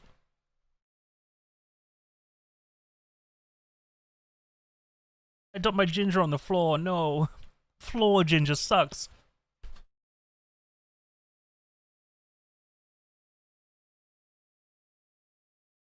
Ugh, God, don't eat ginger, or do. It's a really good decongestant, but my god, it tastes like shit. It tastes so bad. Alrighty. Oh my god, a bullet! That's not what I want to show. That's a prop that I use. Okay, here we go. Uh-oh, whoops. Okay, let me load up Unity. Where are you, Unity? Unity. There we go. So yeah, here's the Unity window. You may notice I've become very Caucasian in this version of the model. That's deliberate. Okay, well, let me just scroll down. Get over there. Okay, cool. So this is Unity. Boo, everyone boo. Here is Unity. Here is my very like pale ass looking Caucasian ass model. So I have to export with pure white shading on everything so that I can apply the blend shapes to make me colorful. Unity, it's true. So yeah, here's my little shiny ass. It's literally my shiny ass. Damn. Unity, but like, boo! Yeah, we booing. Yeah, we booing. What of it? I guess the only nice thing about Unity is you get to see what like Warudo will make it look like, because Blender shading and Unity shading are different things, very, very different things. So even if something looks great in Blender, when you come to export it out of Unity, it will look very, very different. Yeah, let's go. I gotta put on my yippee. Wow, wow. That's so true. Oh my god. Yeah, also Unity's camera likes to clip really soon, so I can't even zoom in. It's just like, oh god, we're vanishing now. It's an MRI machine of my face. That's terrible. So like once you've exported your model out of Blender into Unity, you basically need to set up everything. You need to set up all the materials and the textures and the shaders and the blend shapes in Unity. You can't do them in Blender, as far as I'm aware. Also, hi, Hoko, hi, wow, my star eyes are so appropriate now that Hoko is home. You're just in time for me to explain how Unity works. What I miss. I covered how I made the stream avatars and the backgrounds in Blender. And also how I did this. But it will all be there in the VOD in case you want any pointers. And also just message me if you want to know how stuff works. Because I am so eager to like spill my knowledge soup over people's heads. I'm like, have a bowl, drink up. You want the VOD? Yes. It'll all be here. Also, Twitch and its nonsense made me buy Twitch Turbo. So the VODs will be available for 2 months. Yippee! I feel like if you're a streamer, having Twitch Turbo does make sense because A, you're going to be hopping between streams a lot, and B, 60 days of VODs is like kind of nice without being partner, so I'm like, you know what, that's worth it, it's valuable. Do I have to sit with you sometime? Oh, hell yeah, absolutely. I would love to. This is all very like technical, but like I'm so down to just like art chill. I really want to get back into like 2D art because I haven't done 2D art in like a year. Because I've been so focused on 3D art for the model and for the debut, but like I do want to get back into 2D art because I feel like sketching and like doing 2D art with other people in a call is like really like therapeutic. I love it. Meanwhile, you can't really do 3D art with somebody in a call because you're like swearing off your head like shit, fuck, where'd my model go? Where'd my texture go? Like it's not pure creative outlet. It's a lot of like technical nonsense crap as well. You're going to be going on vacay in a few days, but we're talking about the end of the month? Oh, hell yeah. Enjoy your vacation. It's so well deserved. Oh yeah, it definitely will be. And I'm also going to upload all the VODs to a YouTube channel as well because I know the debut was 2.0, but I consider this debut to be 1.0. This is the first 2 years of streaming didn't exist. They were good fun and I learned a lot, but I wasn't very professional. So, and by not very professional, I mean like I was a Lego skeleton for like 6 months. I had no consistent identity. I had no consistent like streaming schedule. I was just whatever the fuck I felt like. So now 2 years in, I'm like, all right, we have a consistent schedule, a consistent model, kind of. I know I'm blue right now. Don't tell nobody. It's nice to meet you. Hi there. Hi. Ignore the fact that I'm ginger for some reason. Who made me ginger? Who was responsible for such a thing? Who did it? I'm only joking. You need it bad? Oh hell yeah. I will do many things. Mainly it's just like there is one secret ingredient to the stream avatars and the backgrounds, which is just like Photoshop save for web. So like if anybody wants me to make that art look like it's from the year 2000, just like let me know and I will save it for web and it will be nice and crunchy. But what is interesting in Unity? Let me think about it. Ginger Tuber, how dare you? Damn, I'm sure. Did the Irish have something to do with this? Actually, to be honest, right now, with my ginger hair and blue color scheme, I'm basically Scottish, so fuck yeah. Scotland forever! Fucking sick meat. Proper scran. But yeah. Doodle buddy. Oh hell, I love to doodle. But yeah, what we're talking about here. So yeah, this is like, because this is in Unity, it like gives you an idea about like how Warudo is gonna look, because Unity, like Warudo, you have to specify a Unity shader for Warudo to use. So I used a mixture of, what did I use a mixture of? I used a mixture of, where's my materials? I used a mixture of Poyomi and other one, and Lil Tune. So if you are somebody who's making stuff for Warudo, I would really recommend Lil Tune and Poyomi. Lil Tune is nice because Lil Tune is nice because you can add 3 textures. So you might be saying, oh, but Dorran, why do you need 3 textures? Surely 1 is enough. Well, imaginary Twitch chatter, I shall tell you why you need 3 textures. My eyes. Look into my eyes. Look into my special eyes. There are 3 textures on my eyes. There are 3. In fact, I will just go to a different camera so I can show you them a bit better. Whoa, that's close. Chat was so close. Kya. Oh my goodness. Twitch streamer is so close. Doki doki. He's gonna smoocheroo me right on the lips. He's gonna smooch me. Wow. Premium is good shit, but it took me forever to figure out that you need specific Unity to get to work. Oh, yeah.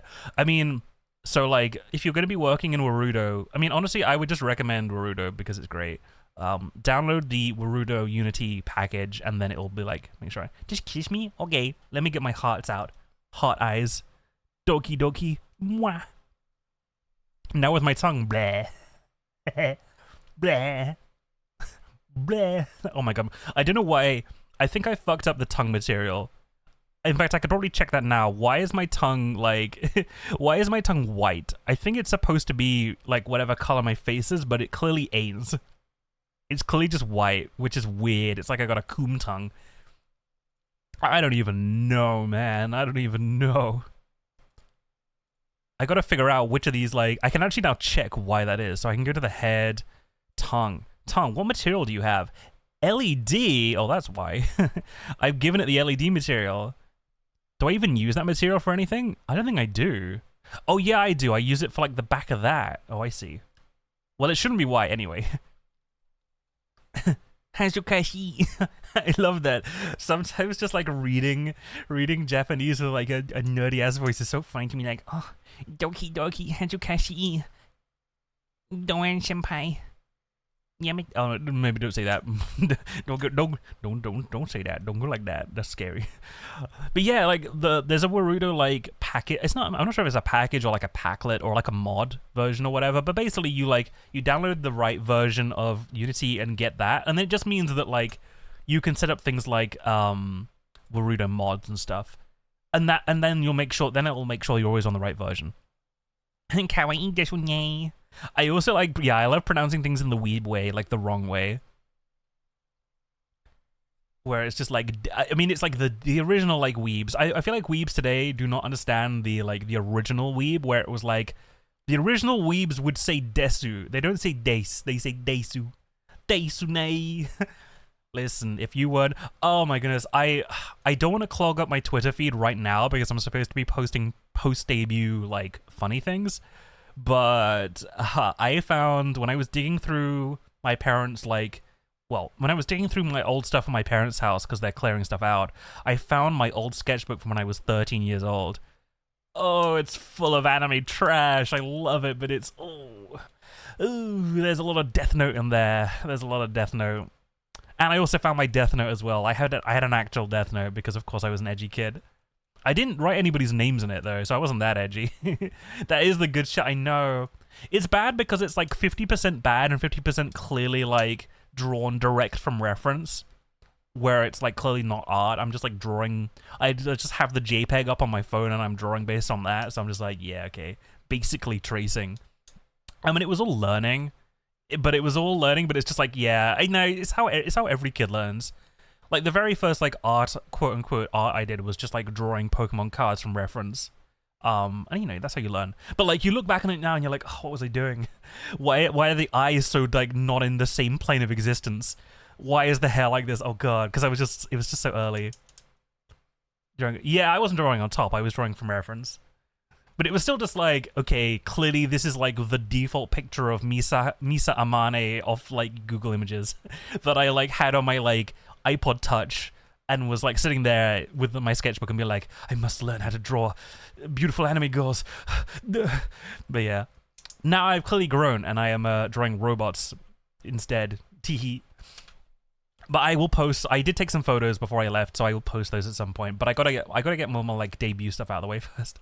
I mean, supposed to be. Cass keeps reminding me because she's smart, but I should be posting more on Twitter, being like, hey, people on Twitter who might have watched me on Twitch, check out this fucking thing, and then shake my ass. I need to do that. I forget. You wish you were weeb enough to understand who that is? Misa Amane? I think it was Misa Amane. Girl, what that name? What that lady's Misa Amane? Yeah, Misa Amane is the, like, goth girl from Death Note. Yeah, so of course, like, 13-year-old me was like, yes, please, my girlfriend. This is my girlfriend. No. If I just like hide the blender or the Unity. Yeah, this was like horror. This was Misa Amane. She's a cute golf girl from Death Note. So, like, of course, 13-year-old me was like, yes, this is the greatest thing I've ever seen. But yeah, it wasn't just her. I also had a lot of, like, Clanad art as well. I had so much Clanad art. I was drawing so many Clanad characters. But, like, they were just, like, the Clanad images from Google Images that I would just, like, draw from reference. So I think I literally drew, like, the Clanad, like, cover at least once. Oh, goodness. Follow Cass advice. I know, Cass is so smart. We love Cash. You still with Cass? Yes! Everyone talked to Cass. But yeah, I think I literally just, like, drew this image from reference. Teehee. BRB, go piss, girl. Go piss. Where's my hand? Go piss. Go piss now. A raid! A raid when I'm large and pointing at people. Boar! Boar, thank you so much for the raid. What were you up to, my guy? How is your Tuesday going? Thank you so much for the raid. Hi, everybody. Hi. I'm waving at you. Hi. Oh, shit, there's anime on the background. Oh, fuck. Don't look, guys. Don't look at the anime. Huh? Pissing? Yeah, Hoko's pissing. Hey, Moinus, what's up? Hey, Cyan, what's up? Beyblade is splaying now, huh? Where's the Beyblade? No raid message because you forgore? He forgore. Where is Boar? Boar, where are you? Boar forgore. Oh my god, my hand is fucking up. Boar. Boar, you lied. You lied. But yes, Boar, how are you doing? What were you up to, my guy? Muhi. Oh god, life axis muhi-hing. Let me just clear this anime out of the way and make myself a normal size so that I may greet you correctly. Hello. Hello, everybody. Hi. Hello there. But yes, what are you up to? I hope you're having a lovely Tuesday. And yes, if you've got a raid and run, by all means do so. But yeah, I would love to know what you were doing. Hi. Hi there. Hi there.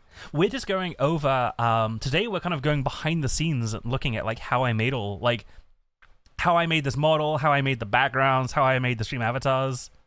Oh god, my hand. How I made the stream avatars. We kind of went through this stream just basically how I put them all together in Blender and all this other stuff. So we were basically just looking at Unity right now. Unity's scary. I'm so scared. You told me that you know nostalgia stuff's just Beyblade. Please excuse me. I mean, I do know Beyblade. I do have a Beyblade sticker on one of my variants of this model. That's true. I think I even have the Beyblade sound, I even have the Beyblade, like, music somewhere. Yeah, I have it in my playlist. Yeah! Which Beyblade? The original one, of course. The OG Season 1 Beyblade. You know, the only one I watched. Now listen. I feel like you can rate... Oh, we have to do that at some point. We have to do this at some point, but, like, I'm not sure how.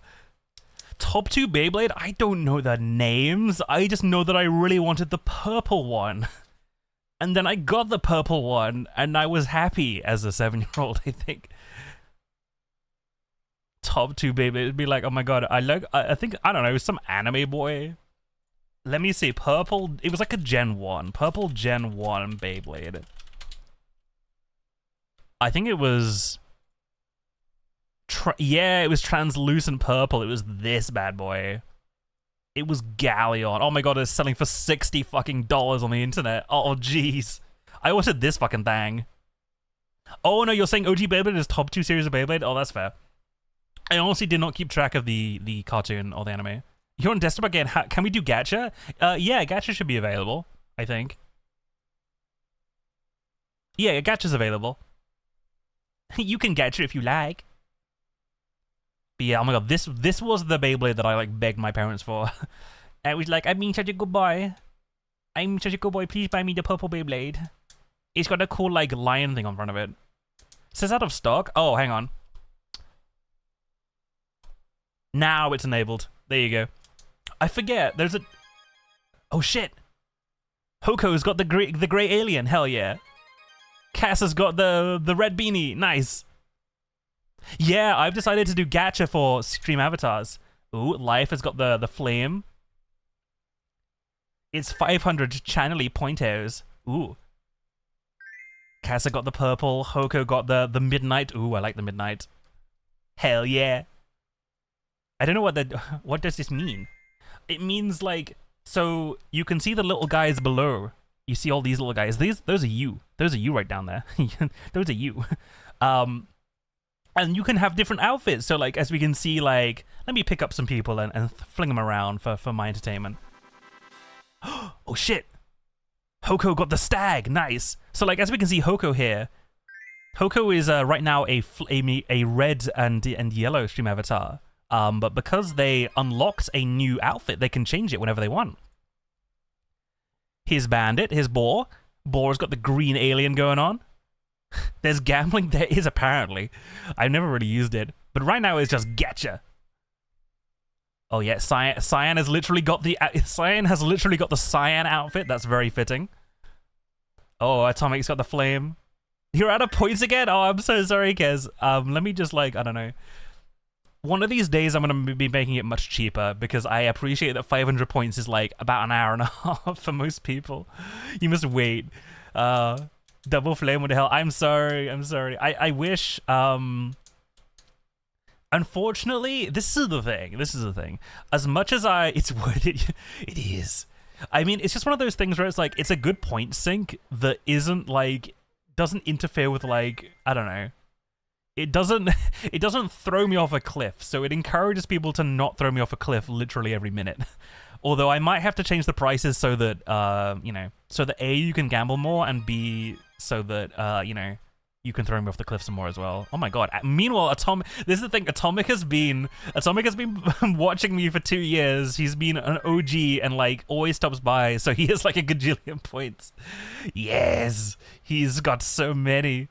He's so evil. But also, Atomic doesn't, like, spam the laugh track. So I have a 50 channel point laugh track, which 2 viewers specifically, not naming names, loved to spam the laugh track. And so I drained all their channel points with laughing at me. But, yeah. The gold is less than 1% chance, so good luck. Oh, shit. Hi, Liquid Skeleton. Hi there. Hi. Oh, goodness. I like how we still have the Beyblade up. But yeah, this is my fucking favorite Beyblade. There you go. God damn it. The laugh track. Nor. Oh, goodness. But yeah, I will be adjusting the points. I might make the gambling cheaper. Or I might make the rare things less rare. I'm not sure. 1% is very rare. That's the thing. 1% does not mean 1 out of every 100. You know. The likelihood that you get... What is it? I did statistics for a degree and I've forgotten it already. I'm terrible. But basically, statistics says if something has a 1% chance and you roll for it 100 times, you're only 50-odd% likely to get it. Because statistics is cruel and gambling is cruel. So 1% seemed fine at the time, but now I'm just like, it's actually kind of harsh. You'll stop there. I only have 144. Jesus Christ. God, it's like, you can tell when a streamer doesn't have... Can I have someone know his donation? That's the thing, like, as much as I like Twitch channel points, and it's why I will never stream on YouTube, sorry YouTube, get your act together, the downside of, like, Twitch channel points is that I can't just give them to people. I can't say, here you go, have 50,000 channel points to gamble with because I like you. Teehee. I can't do that. So... Like, the only way I can really do things is by fixing how much stuff costs. So I might make things cheaper at some point. I might also do, like, I don't know, half-price gacha hour where I just drop the price. But hey, you're giving it a high-interest loan, a small loan of $1 million. But yeah. Boy, did you even say what you're up to? I swear to God, we just, like... I was, like, asking what you're up to, and then all of a sudden I got 15 muhehe's in a way. I want to know what you were doing. I got so distracted. Keep it spicy? Okay. Occasional discounts? Ooh, okay. Because that I can do. You were doing Fallout 76? Awesome! How was it for you? Fallout 76 is one of those things that, like, has, like, gotten way better with time, I think. So I'm glad. I hope you had fun doing Fallout. I was saying earlier, because Dorran knows I spent on live tracks. That's true. He do be laughing. Hey. It is like, what am I saying? Yeah, I was saying earlier that I haven't ever played a Sonic game. I also haven't played a Fallout game. So I really want to play both of those games at some point. I've already said, for anybody who's joined from Boar's Raid who wants to see me suffer, at 500 followers, I will be playing every single 3D Sonic game in a row. Like not on the same day, but I will be playing Sonic every week. Every week I'll be playing 3D Sonic until I beat all of them at 500 followers. Because I've never played Sonic games and I really want to experience Sonic going in fairly blind. You know, I have seen people play Sonic 06. I haven't seen people play some of the others, but like, I want to see what they're like to actually play. Your armor keeps breaking. This is becoming an accidental nudism run. Damn, that's just like Oblivion, where it's like, oopsie, too bad you got like flooded with arrows and now your armor's busted. Oh my god, that's a freaky ass Sonic.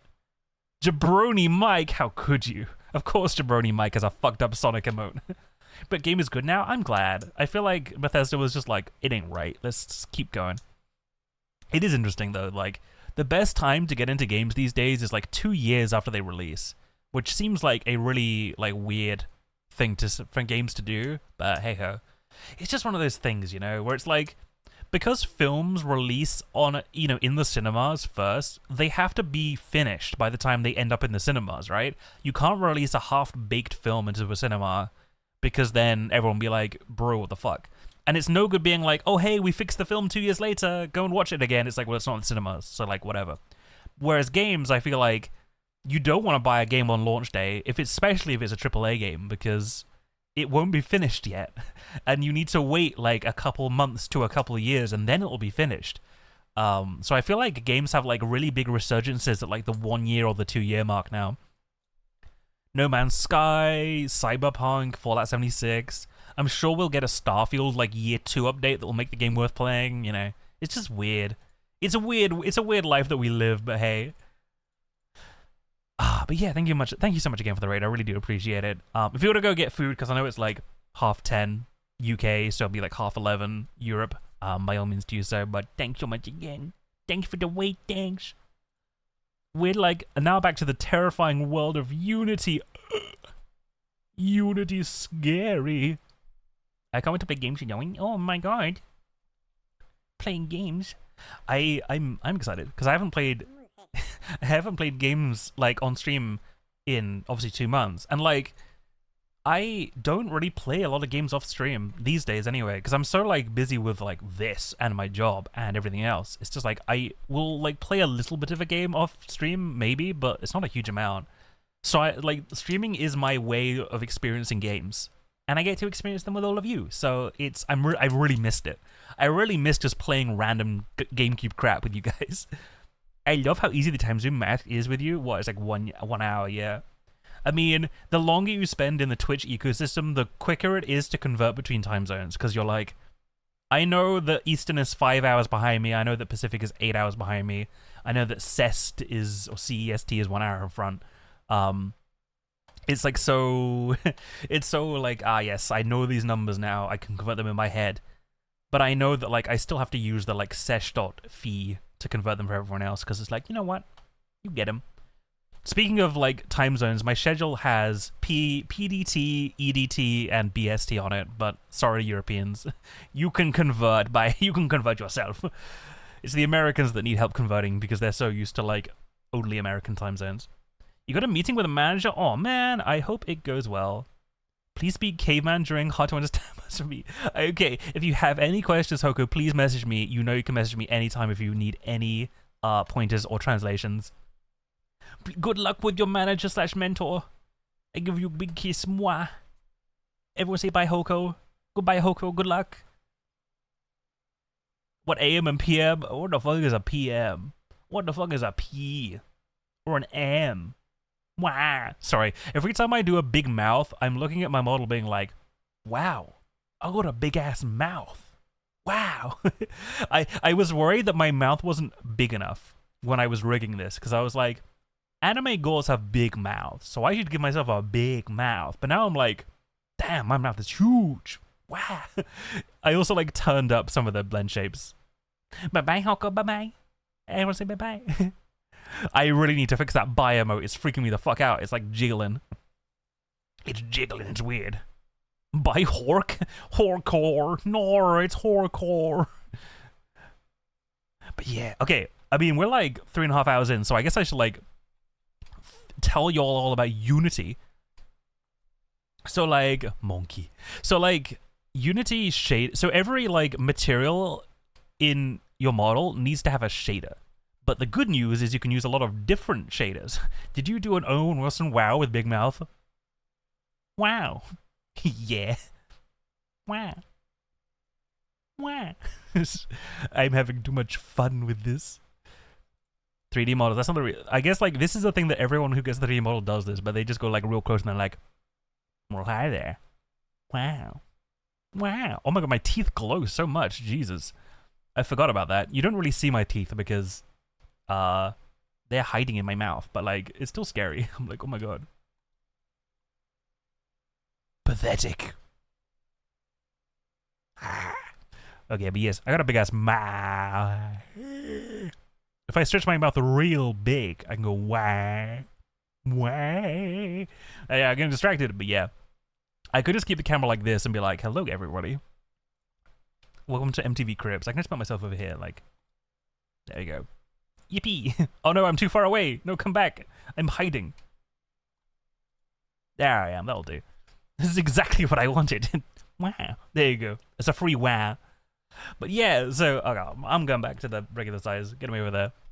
He's a retro toy. Ka-chow. Just like Tomater. But yes, Unity. As we can see by these menus below.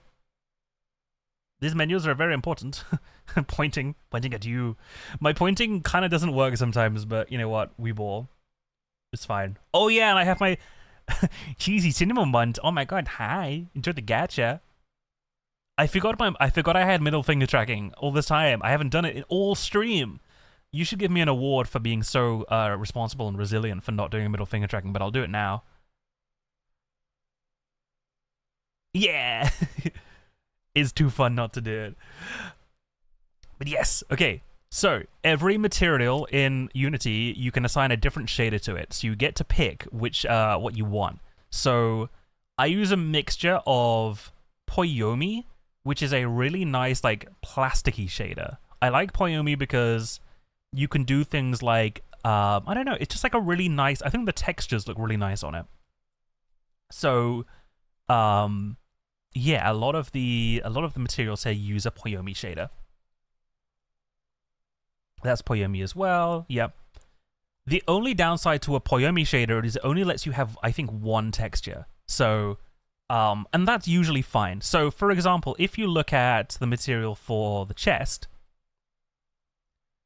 so you know how like my model has multiple different options for, you know, for the stickers and for like right now I've got the cosmic outfit on.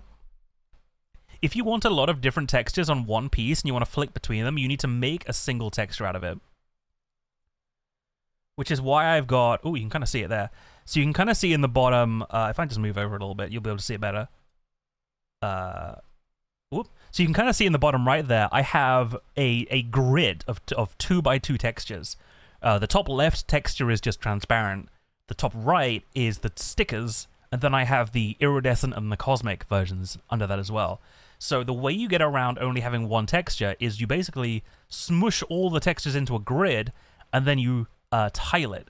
So if I go to the chest piece, where's the material for the chest?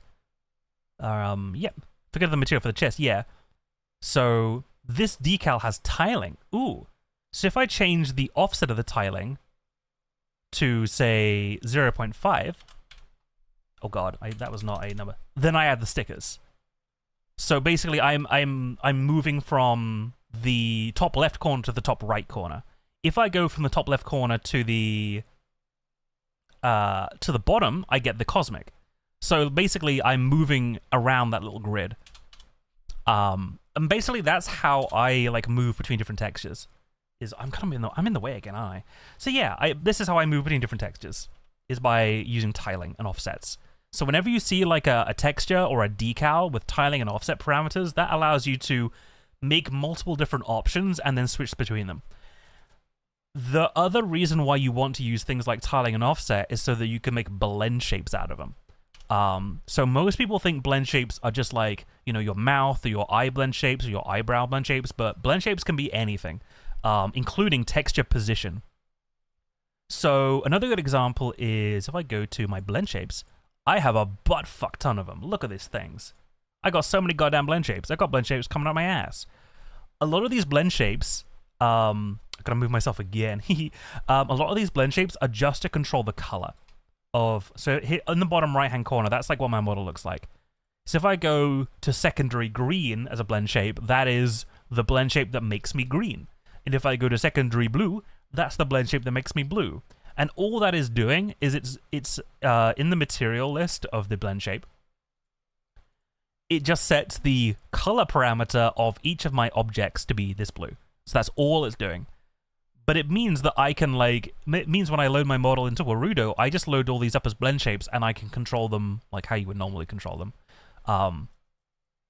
So yeah, I have all my options here. So yeah, I have basically a shit ton of blend shapes for all the color variants. So I got my purples, my pinks and stuff. And yeah, that's pretty much all those blend shapes are. I also have a blend shape for LED emission. So you can probably see, yeah, if I zoom in here, this LED has a blend shape called LED emission, and that is linked to the volume of my voice. So that is another blend shape where I've plugged it into Warudo, and it's the volume of my voice that controls the size, the value of it. Which is why when I start yapping, if I just zoom, oh god, don't look at my ass. It's why when I start yapping, the LED pops on and off, because it's being controlled by the value of my voice. But because it's a blend shape, I can easily connect it up to the Warudo inputs. So basically, TLDR make everything a blend shape. That's how it works. Make everything a blend shape. I'm sure there's better ways, but that's how I've done it. And it works, so you should listen to me. Wink. Okay. The only other complicated thing here is the eyes. So when I had that grid of textures, right? I had this oh god, I'm in the way again. Always in the way. My ass is just too fat, clearly. Ass is too fat, always in the way. Let me move out of the way. So yeah, you see that texture on the bottom right with the stickers and the iridescence and the cosmics, right? That is for all the body pieces. For the eyes, it's the same thing, except way bigger. So all my different eye forms, so I got my default eye forms, I've got my sad eye forms, my sassy eye forms and stuff like that. All those eye forms are sprites in this little sprite sheet. And so they're flying. With you won 5 from the jump catch, nice. So the sprite sheets, so if you go across the columns, like if you go left to right, that is the openness and the closedness. So as I move to the right, I'm closing my eyes. If I move up and down the sprite sheet, that is the form of the eye. So I move from happy to angry to sad to whatever and so on. So you need blend shapes to decide which square you're looking at. So if I want to change, so rather than having a blend shape that is sad, happy, angry, eye, whatever, I just have a blend shape that moves all the way down this sprite sheet. So 0 will be at the top and 1 will be at the bottom. And if I want to have the starry eye, I just set that blend shape value to be 0.6, and then the image texture will scroll up to that particular sprite. Also, hi Bub, hi. I wave at you, hi. Hi there. We're just talking about how I implement my eyes in Unity. My eyes. It's done through a combination of sprite sheets and then blend shapes. So you've got the close. I have almost 2 blend shapes. You've got the I think what I call them the eye close and the eye form. Yeah. So if I go to my blend shape list, I've got I've got movement left, right, up, and down. So obviously I can look up, left, right, and down. That is a blend shape as well, but it's a very small movement.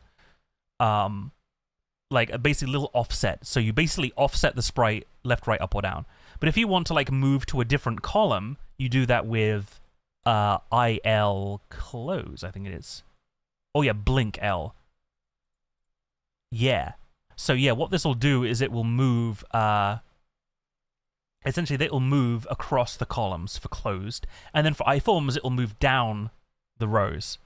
So basically, I mean, I used it for my eyes, but you could use it for anything you want. Like, if you have so as long as you have some sort of grid of textures, or like grid of sprites, you can set blend shapes up to effectively scroll across and scroll down. So you can effectively make, why this is cool is that you can effectively create 2D animations in 3D. Mind blown. Mind blown. Why this is, wait, I can do it like that. So why I think that's really fucking cool is because you can't even do that in Live 2D very easily. So obviously Live 2D is like a 2D VTubing software, with like every like piece of a 2D model is rigged and given jiggle physics, or like given physics to it.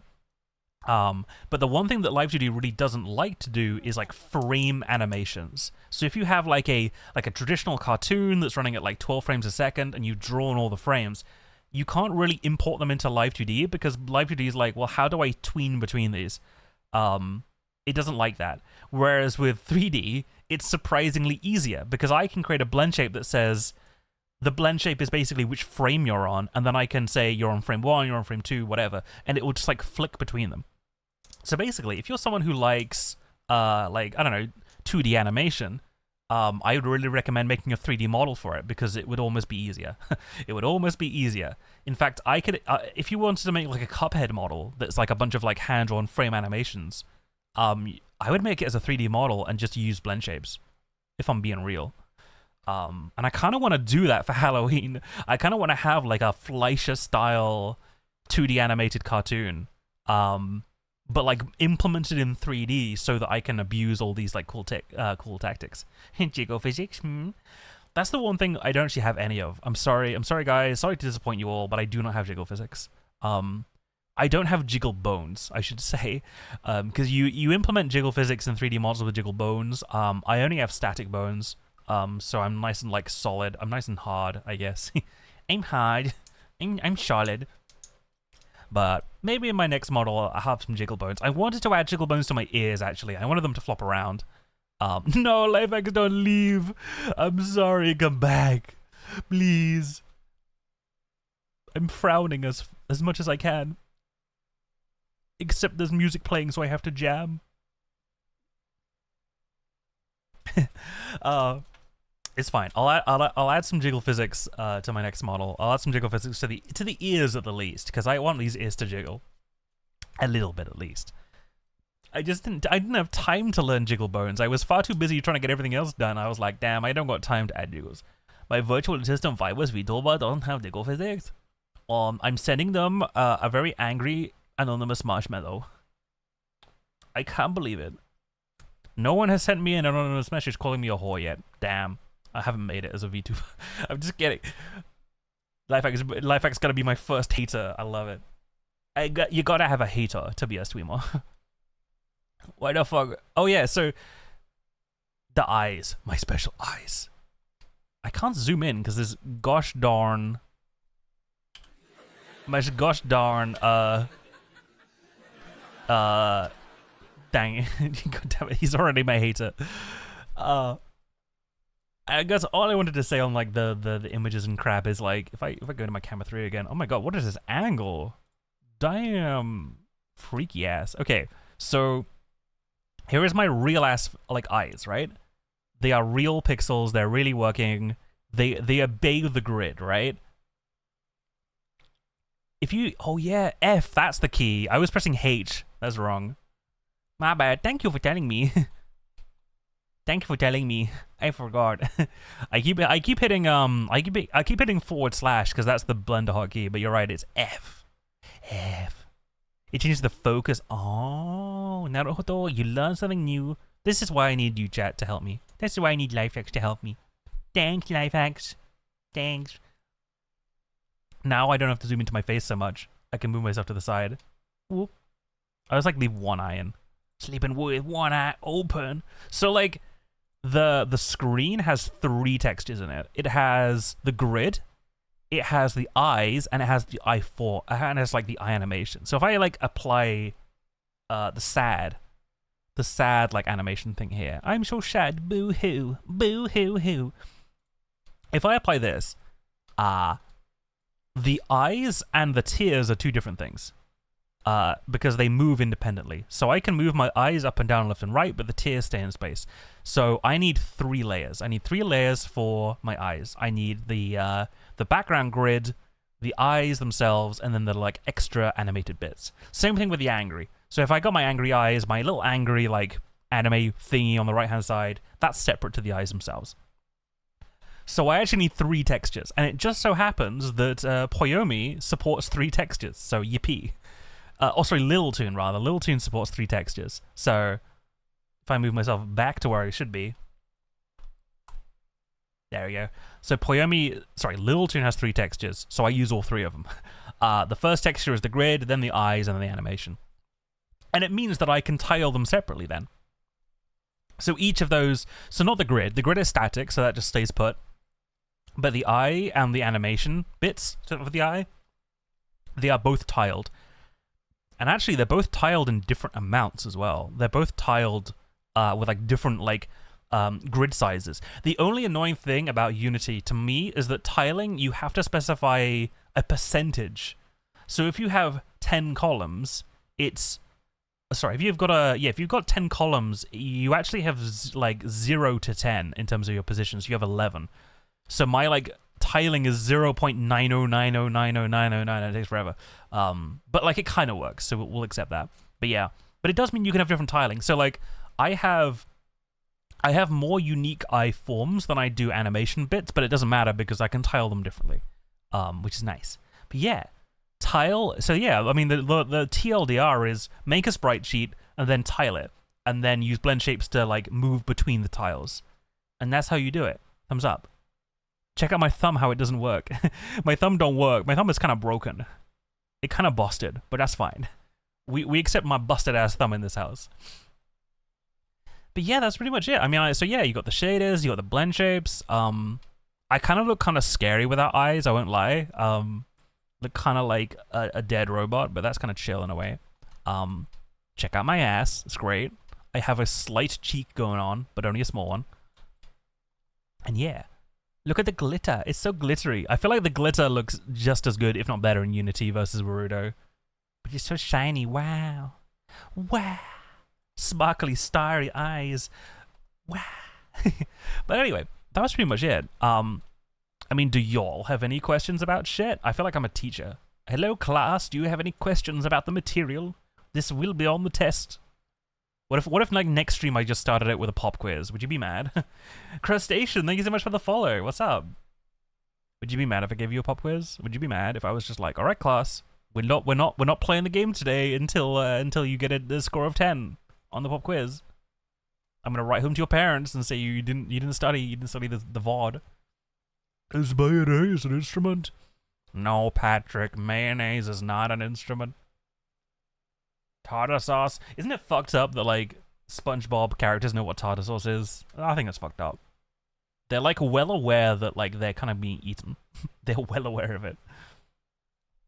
But yeah, I don't know. I don't really have much else to say. I mean, it's like the complicated shit to get right was the eyes and the textures. Like in terms of being able to swap between them. Like that stuff isn't really documented very well in like the internet. But everything else is like, I mean, it is just like, there are a couple of like streamers there are a couple of like, yeah, they are streamers, but there's a couple of like YouTube tutorial people who I really, really recommend for people who like want to get into making 3D models, or like want to get to grips with like the Unity side of things. Who's the main one? The main one is this streamer called Kanafuyuko. They are a lovely little streamer, and they are my lifesaver. All right. Oh my god, who's yapping? Quit! Oh, Kana is yapping. So Fuyuko rather. They are straight up like godsend. The fact that they are an angel is very fitting because they are literally an angel in terms of like saving my ass. You straight up leave if there was a quiz required to start the stream. Oh man, there goes my plan. If you're not here at the start, I don't know what I'd do. It's fine. I just tried and scare you off with a 3-minute ad. I'm sorry for that too. Would you prefer a 3-minute ad or a fucking pop quiz? I think the pop quiz would be more entertaining. Alas, I have to do the ad just so that I get rid of the pre-rolls. I'm sorry, live. Hey, I don't piss enough in stream to have ads during the stream. So like, you know, you can be thankful of that I have a strong bladder and don't drink enough water, I guess. But yeah, if you're interested in 3D modeling, Kana Fuyuko is like godsend. She has so many useful tutorials, especially about Warudo. And if it weren't for her, I don't think I'd be able to do all this. So big shout out to Kana Fuyuko. And yeah, I want to see everybody make cool 3D models because y'all are awesome and I would love to see that. Need 5 more points to make you drink now. Well, that's good because there aren't any water left on my table. But yeah, but that's pretty much it. I mean, we've come to like a 4-hour stream with me telling y'all how I did all this shit. I hope it was at least somewhat helpful or informative or at least interesting for anybody who is like, I don't know, anybody who has an interest in the technical side of stuff.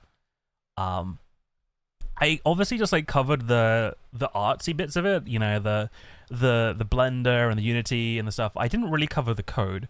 There's a lot of code that's happening to make sure that the stream avatars work and the heat works. The only downside to that is I can't show you the code because it has my IP address in it. Actually, I might not have my IP address, but it's still not great ideas to show people like, you know, how you're connecting to your own computer. But it's also because I want to redo the code. I want to redo the code in a couple weeks to be way more like efficient. And once that's done, I will probably share it because I think it's really good to have. The heat scene, you know, with the interactive bits, that's very much a technical thing. It's a bit beyond me, but I definitely want to do more with it. But yeah, I really appreciate y'all. Thank you so much for coming. I want to look for someone to raid because I gotta go into work tomorrow. Ugh. I have to go into the office tomorrow, and I kind of need to be on time as well. So I need to look for someone to raid. Who shall we raid? Let me have a little peek. Let me have a little peek to see who is online. And yeah, as for when I'll be streaming next Thursday, just don't be late. Smile. I'm never late for anything. But yeah, I think I will. Ooh. I kind of want to raid somebody new. Because they're on a BRB. Thinking. Or I could just... Oh my god, what the hell is Cap up to? Cap is playing Super Lesbian Animal RPG. That sounds fun. So go say hi to Cap. Cap is lovely. They are like a little mushroom streamer, and they are like a gremlin. They're a little goblin, and we love them. So what shall our raid message be? What shall our raid message be? I don't know. What are we talking about today? We talked about Beyblades. Talked about blue shit. We talked about art. We talked about maybe just like Robo Raid. Maybe just like Dorran Raid. Given that we haven't had like any specific things, so just go say hi. Go say hi. If you're a sub, you'll be able to use this emote. Hang on. Unfortunately, you can't use free emotes on raids, even if unless you're a sub, which then defeats the point. But anyway, by all means, if you don't have that emote, by all means use the the regular robot. So I'm glad your brain is full of knowledge. That's grand. Okay, that's the raid message if you don't have my lovely little guy. It's basically the same thing. It's basically the same thing. But yeah, I think we'll go raid Cap. Cap is like only been streaming for 30 minutes. I want to raid a lot of people. But I also want to raid my friends a lot as well. I don't know who to raid, but yes, okay. That's raid message. We shall be raiding Death Cap 420. That's how you know they're a cool team because their name is Death Cap 420. Righty ho. And yeah, as I sort of said earlier, next stream will be on Thursday. Oh, thank you so much, man. I really appreciate it. I hope the next like the next like couple of months, I really just want to like put like a shit ton of effort into like, you know, making streaming as cool as it can be. So that's why we're going to 3 days a week. That's why we're doing a lot of like, I don't know, hopefully a lot more collabs as well. So year 3 of Dorran is going to be fucking sick. And it's all thanks to you guys. So give yourself a big round of applause because you're awesome. Smile. You deserve the hearts. Wait, where's my hearts? There they are. But yeah, thank you so much again. And yeah, I'll be back. Okay, I'll be back on, as my schedule says, I'll be back on Thursday. We'll be back on Thursday for corrupting. We're going to be corrupting something on the GameCube, but I actually haven't decided yet. It's going to be a surprise for everybody, including me. So yeah, look forward to that. I might decide tomorrow and then make some pre-made corruptions. Here's some I made earlier, kind of thing. But otherwise, it will be a surprise. So yeah, look forward to it. But anyway, thank you so much. I love you all. And I will see you in 2 days' time on Thursday. Show Cap some love. Bye-bye. Bye-bye now. Bye-bye.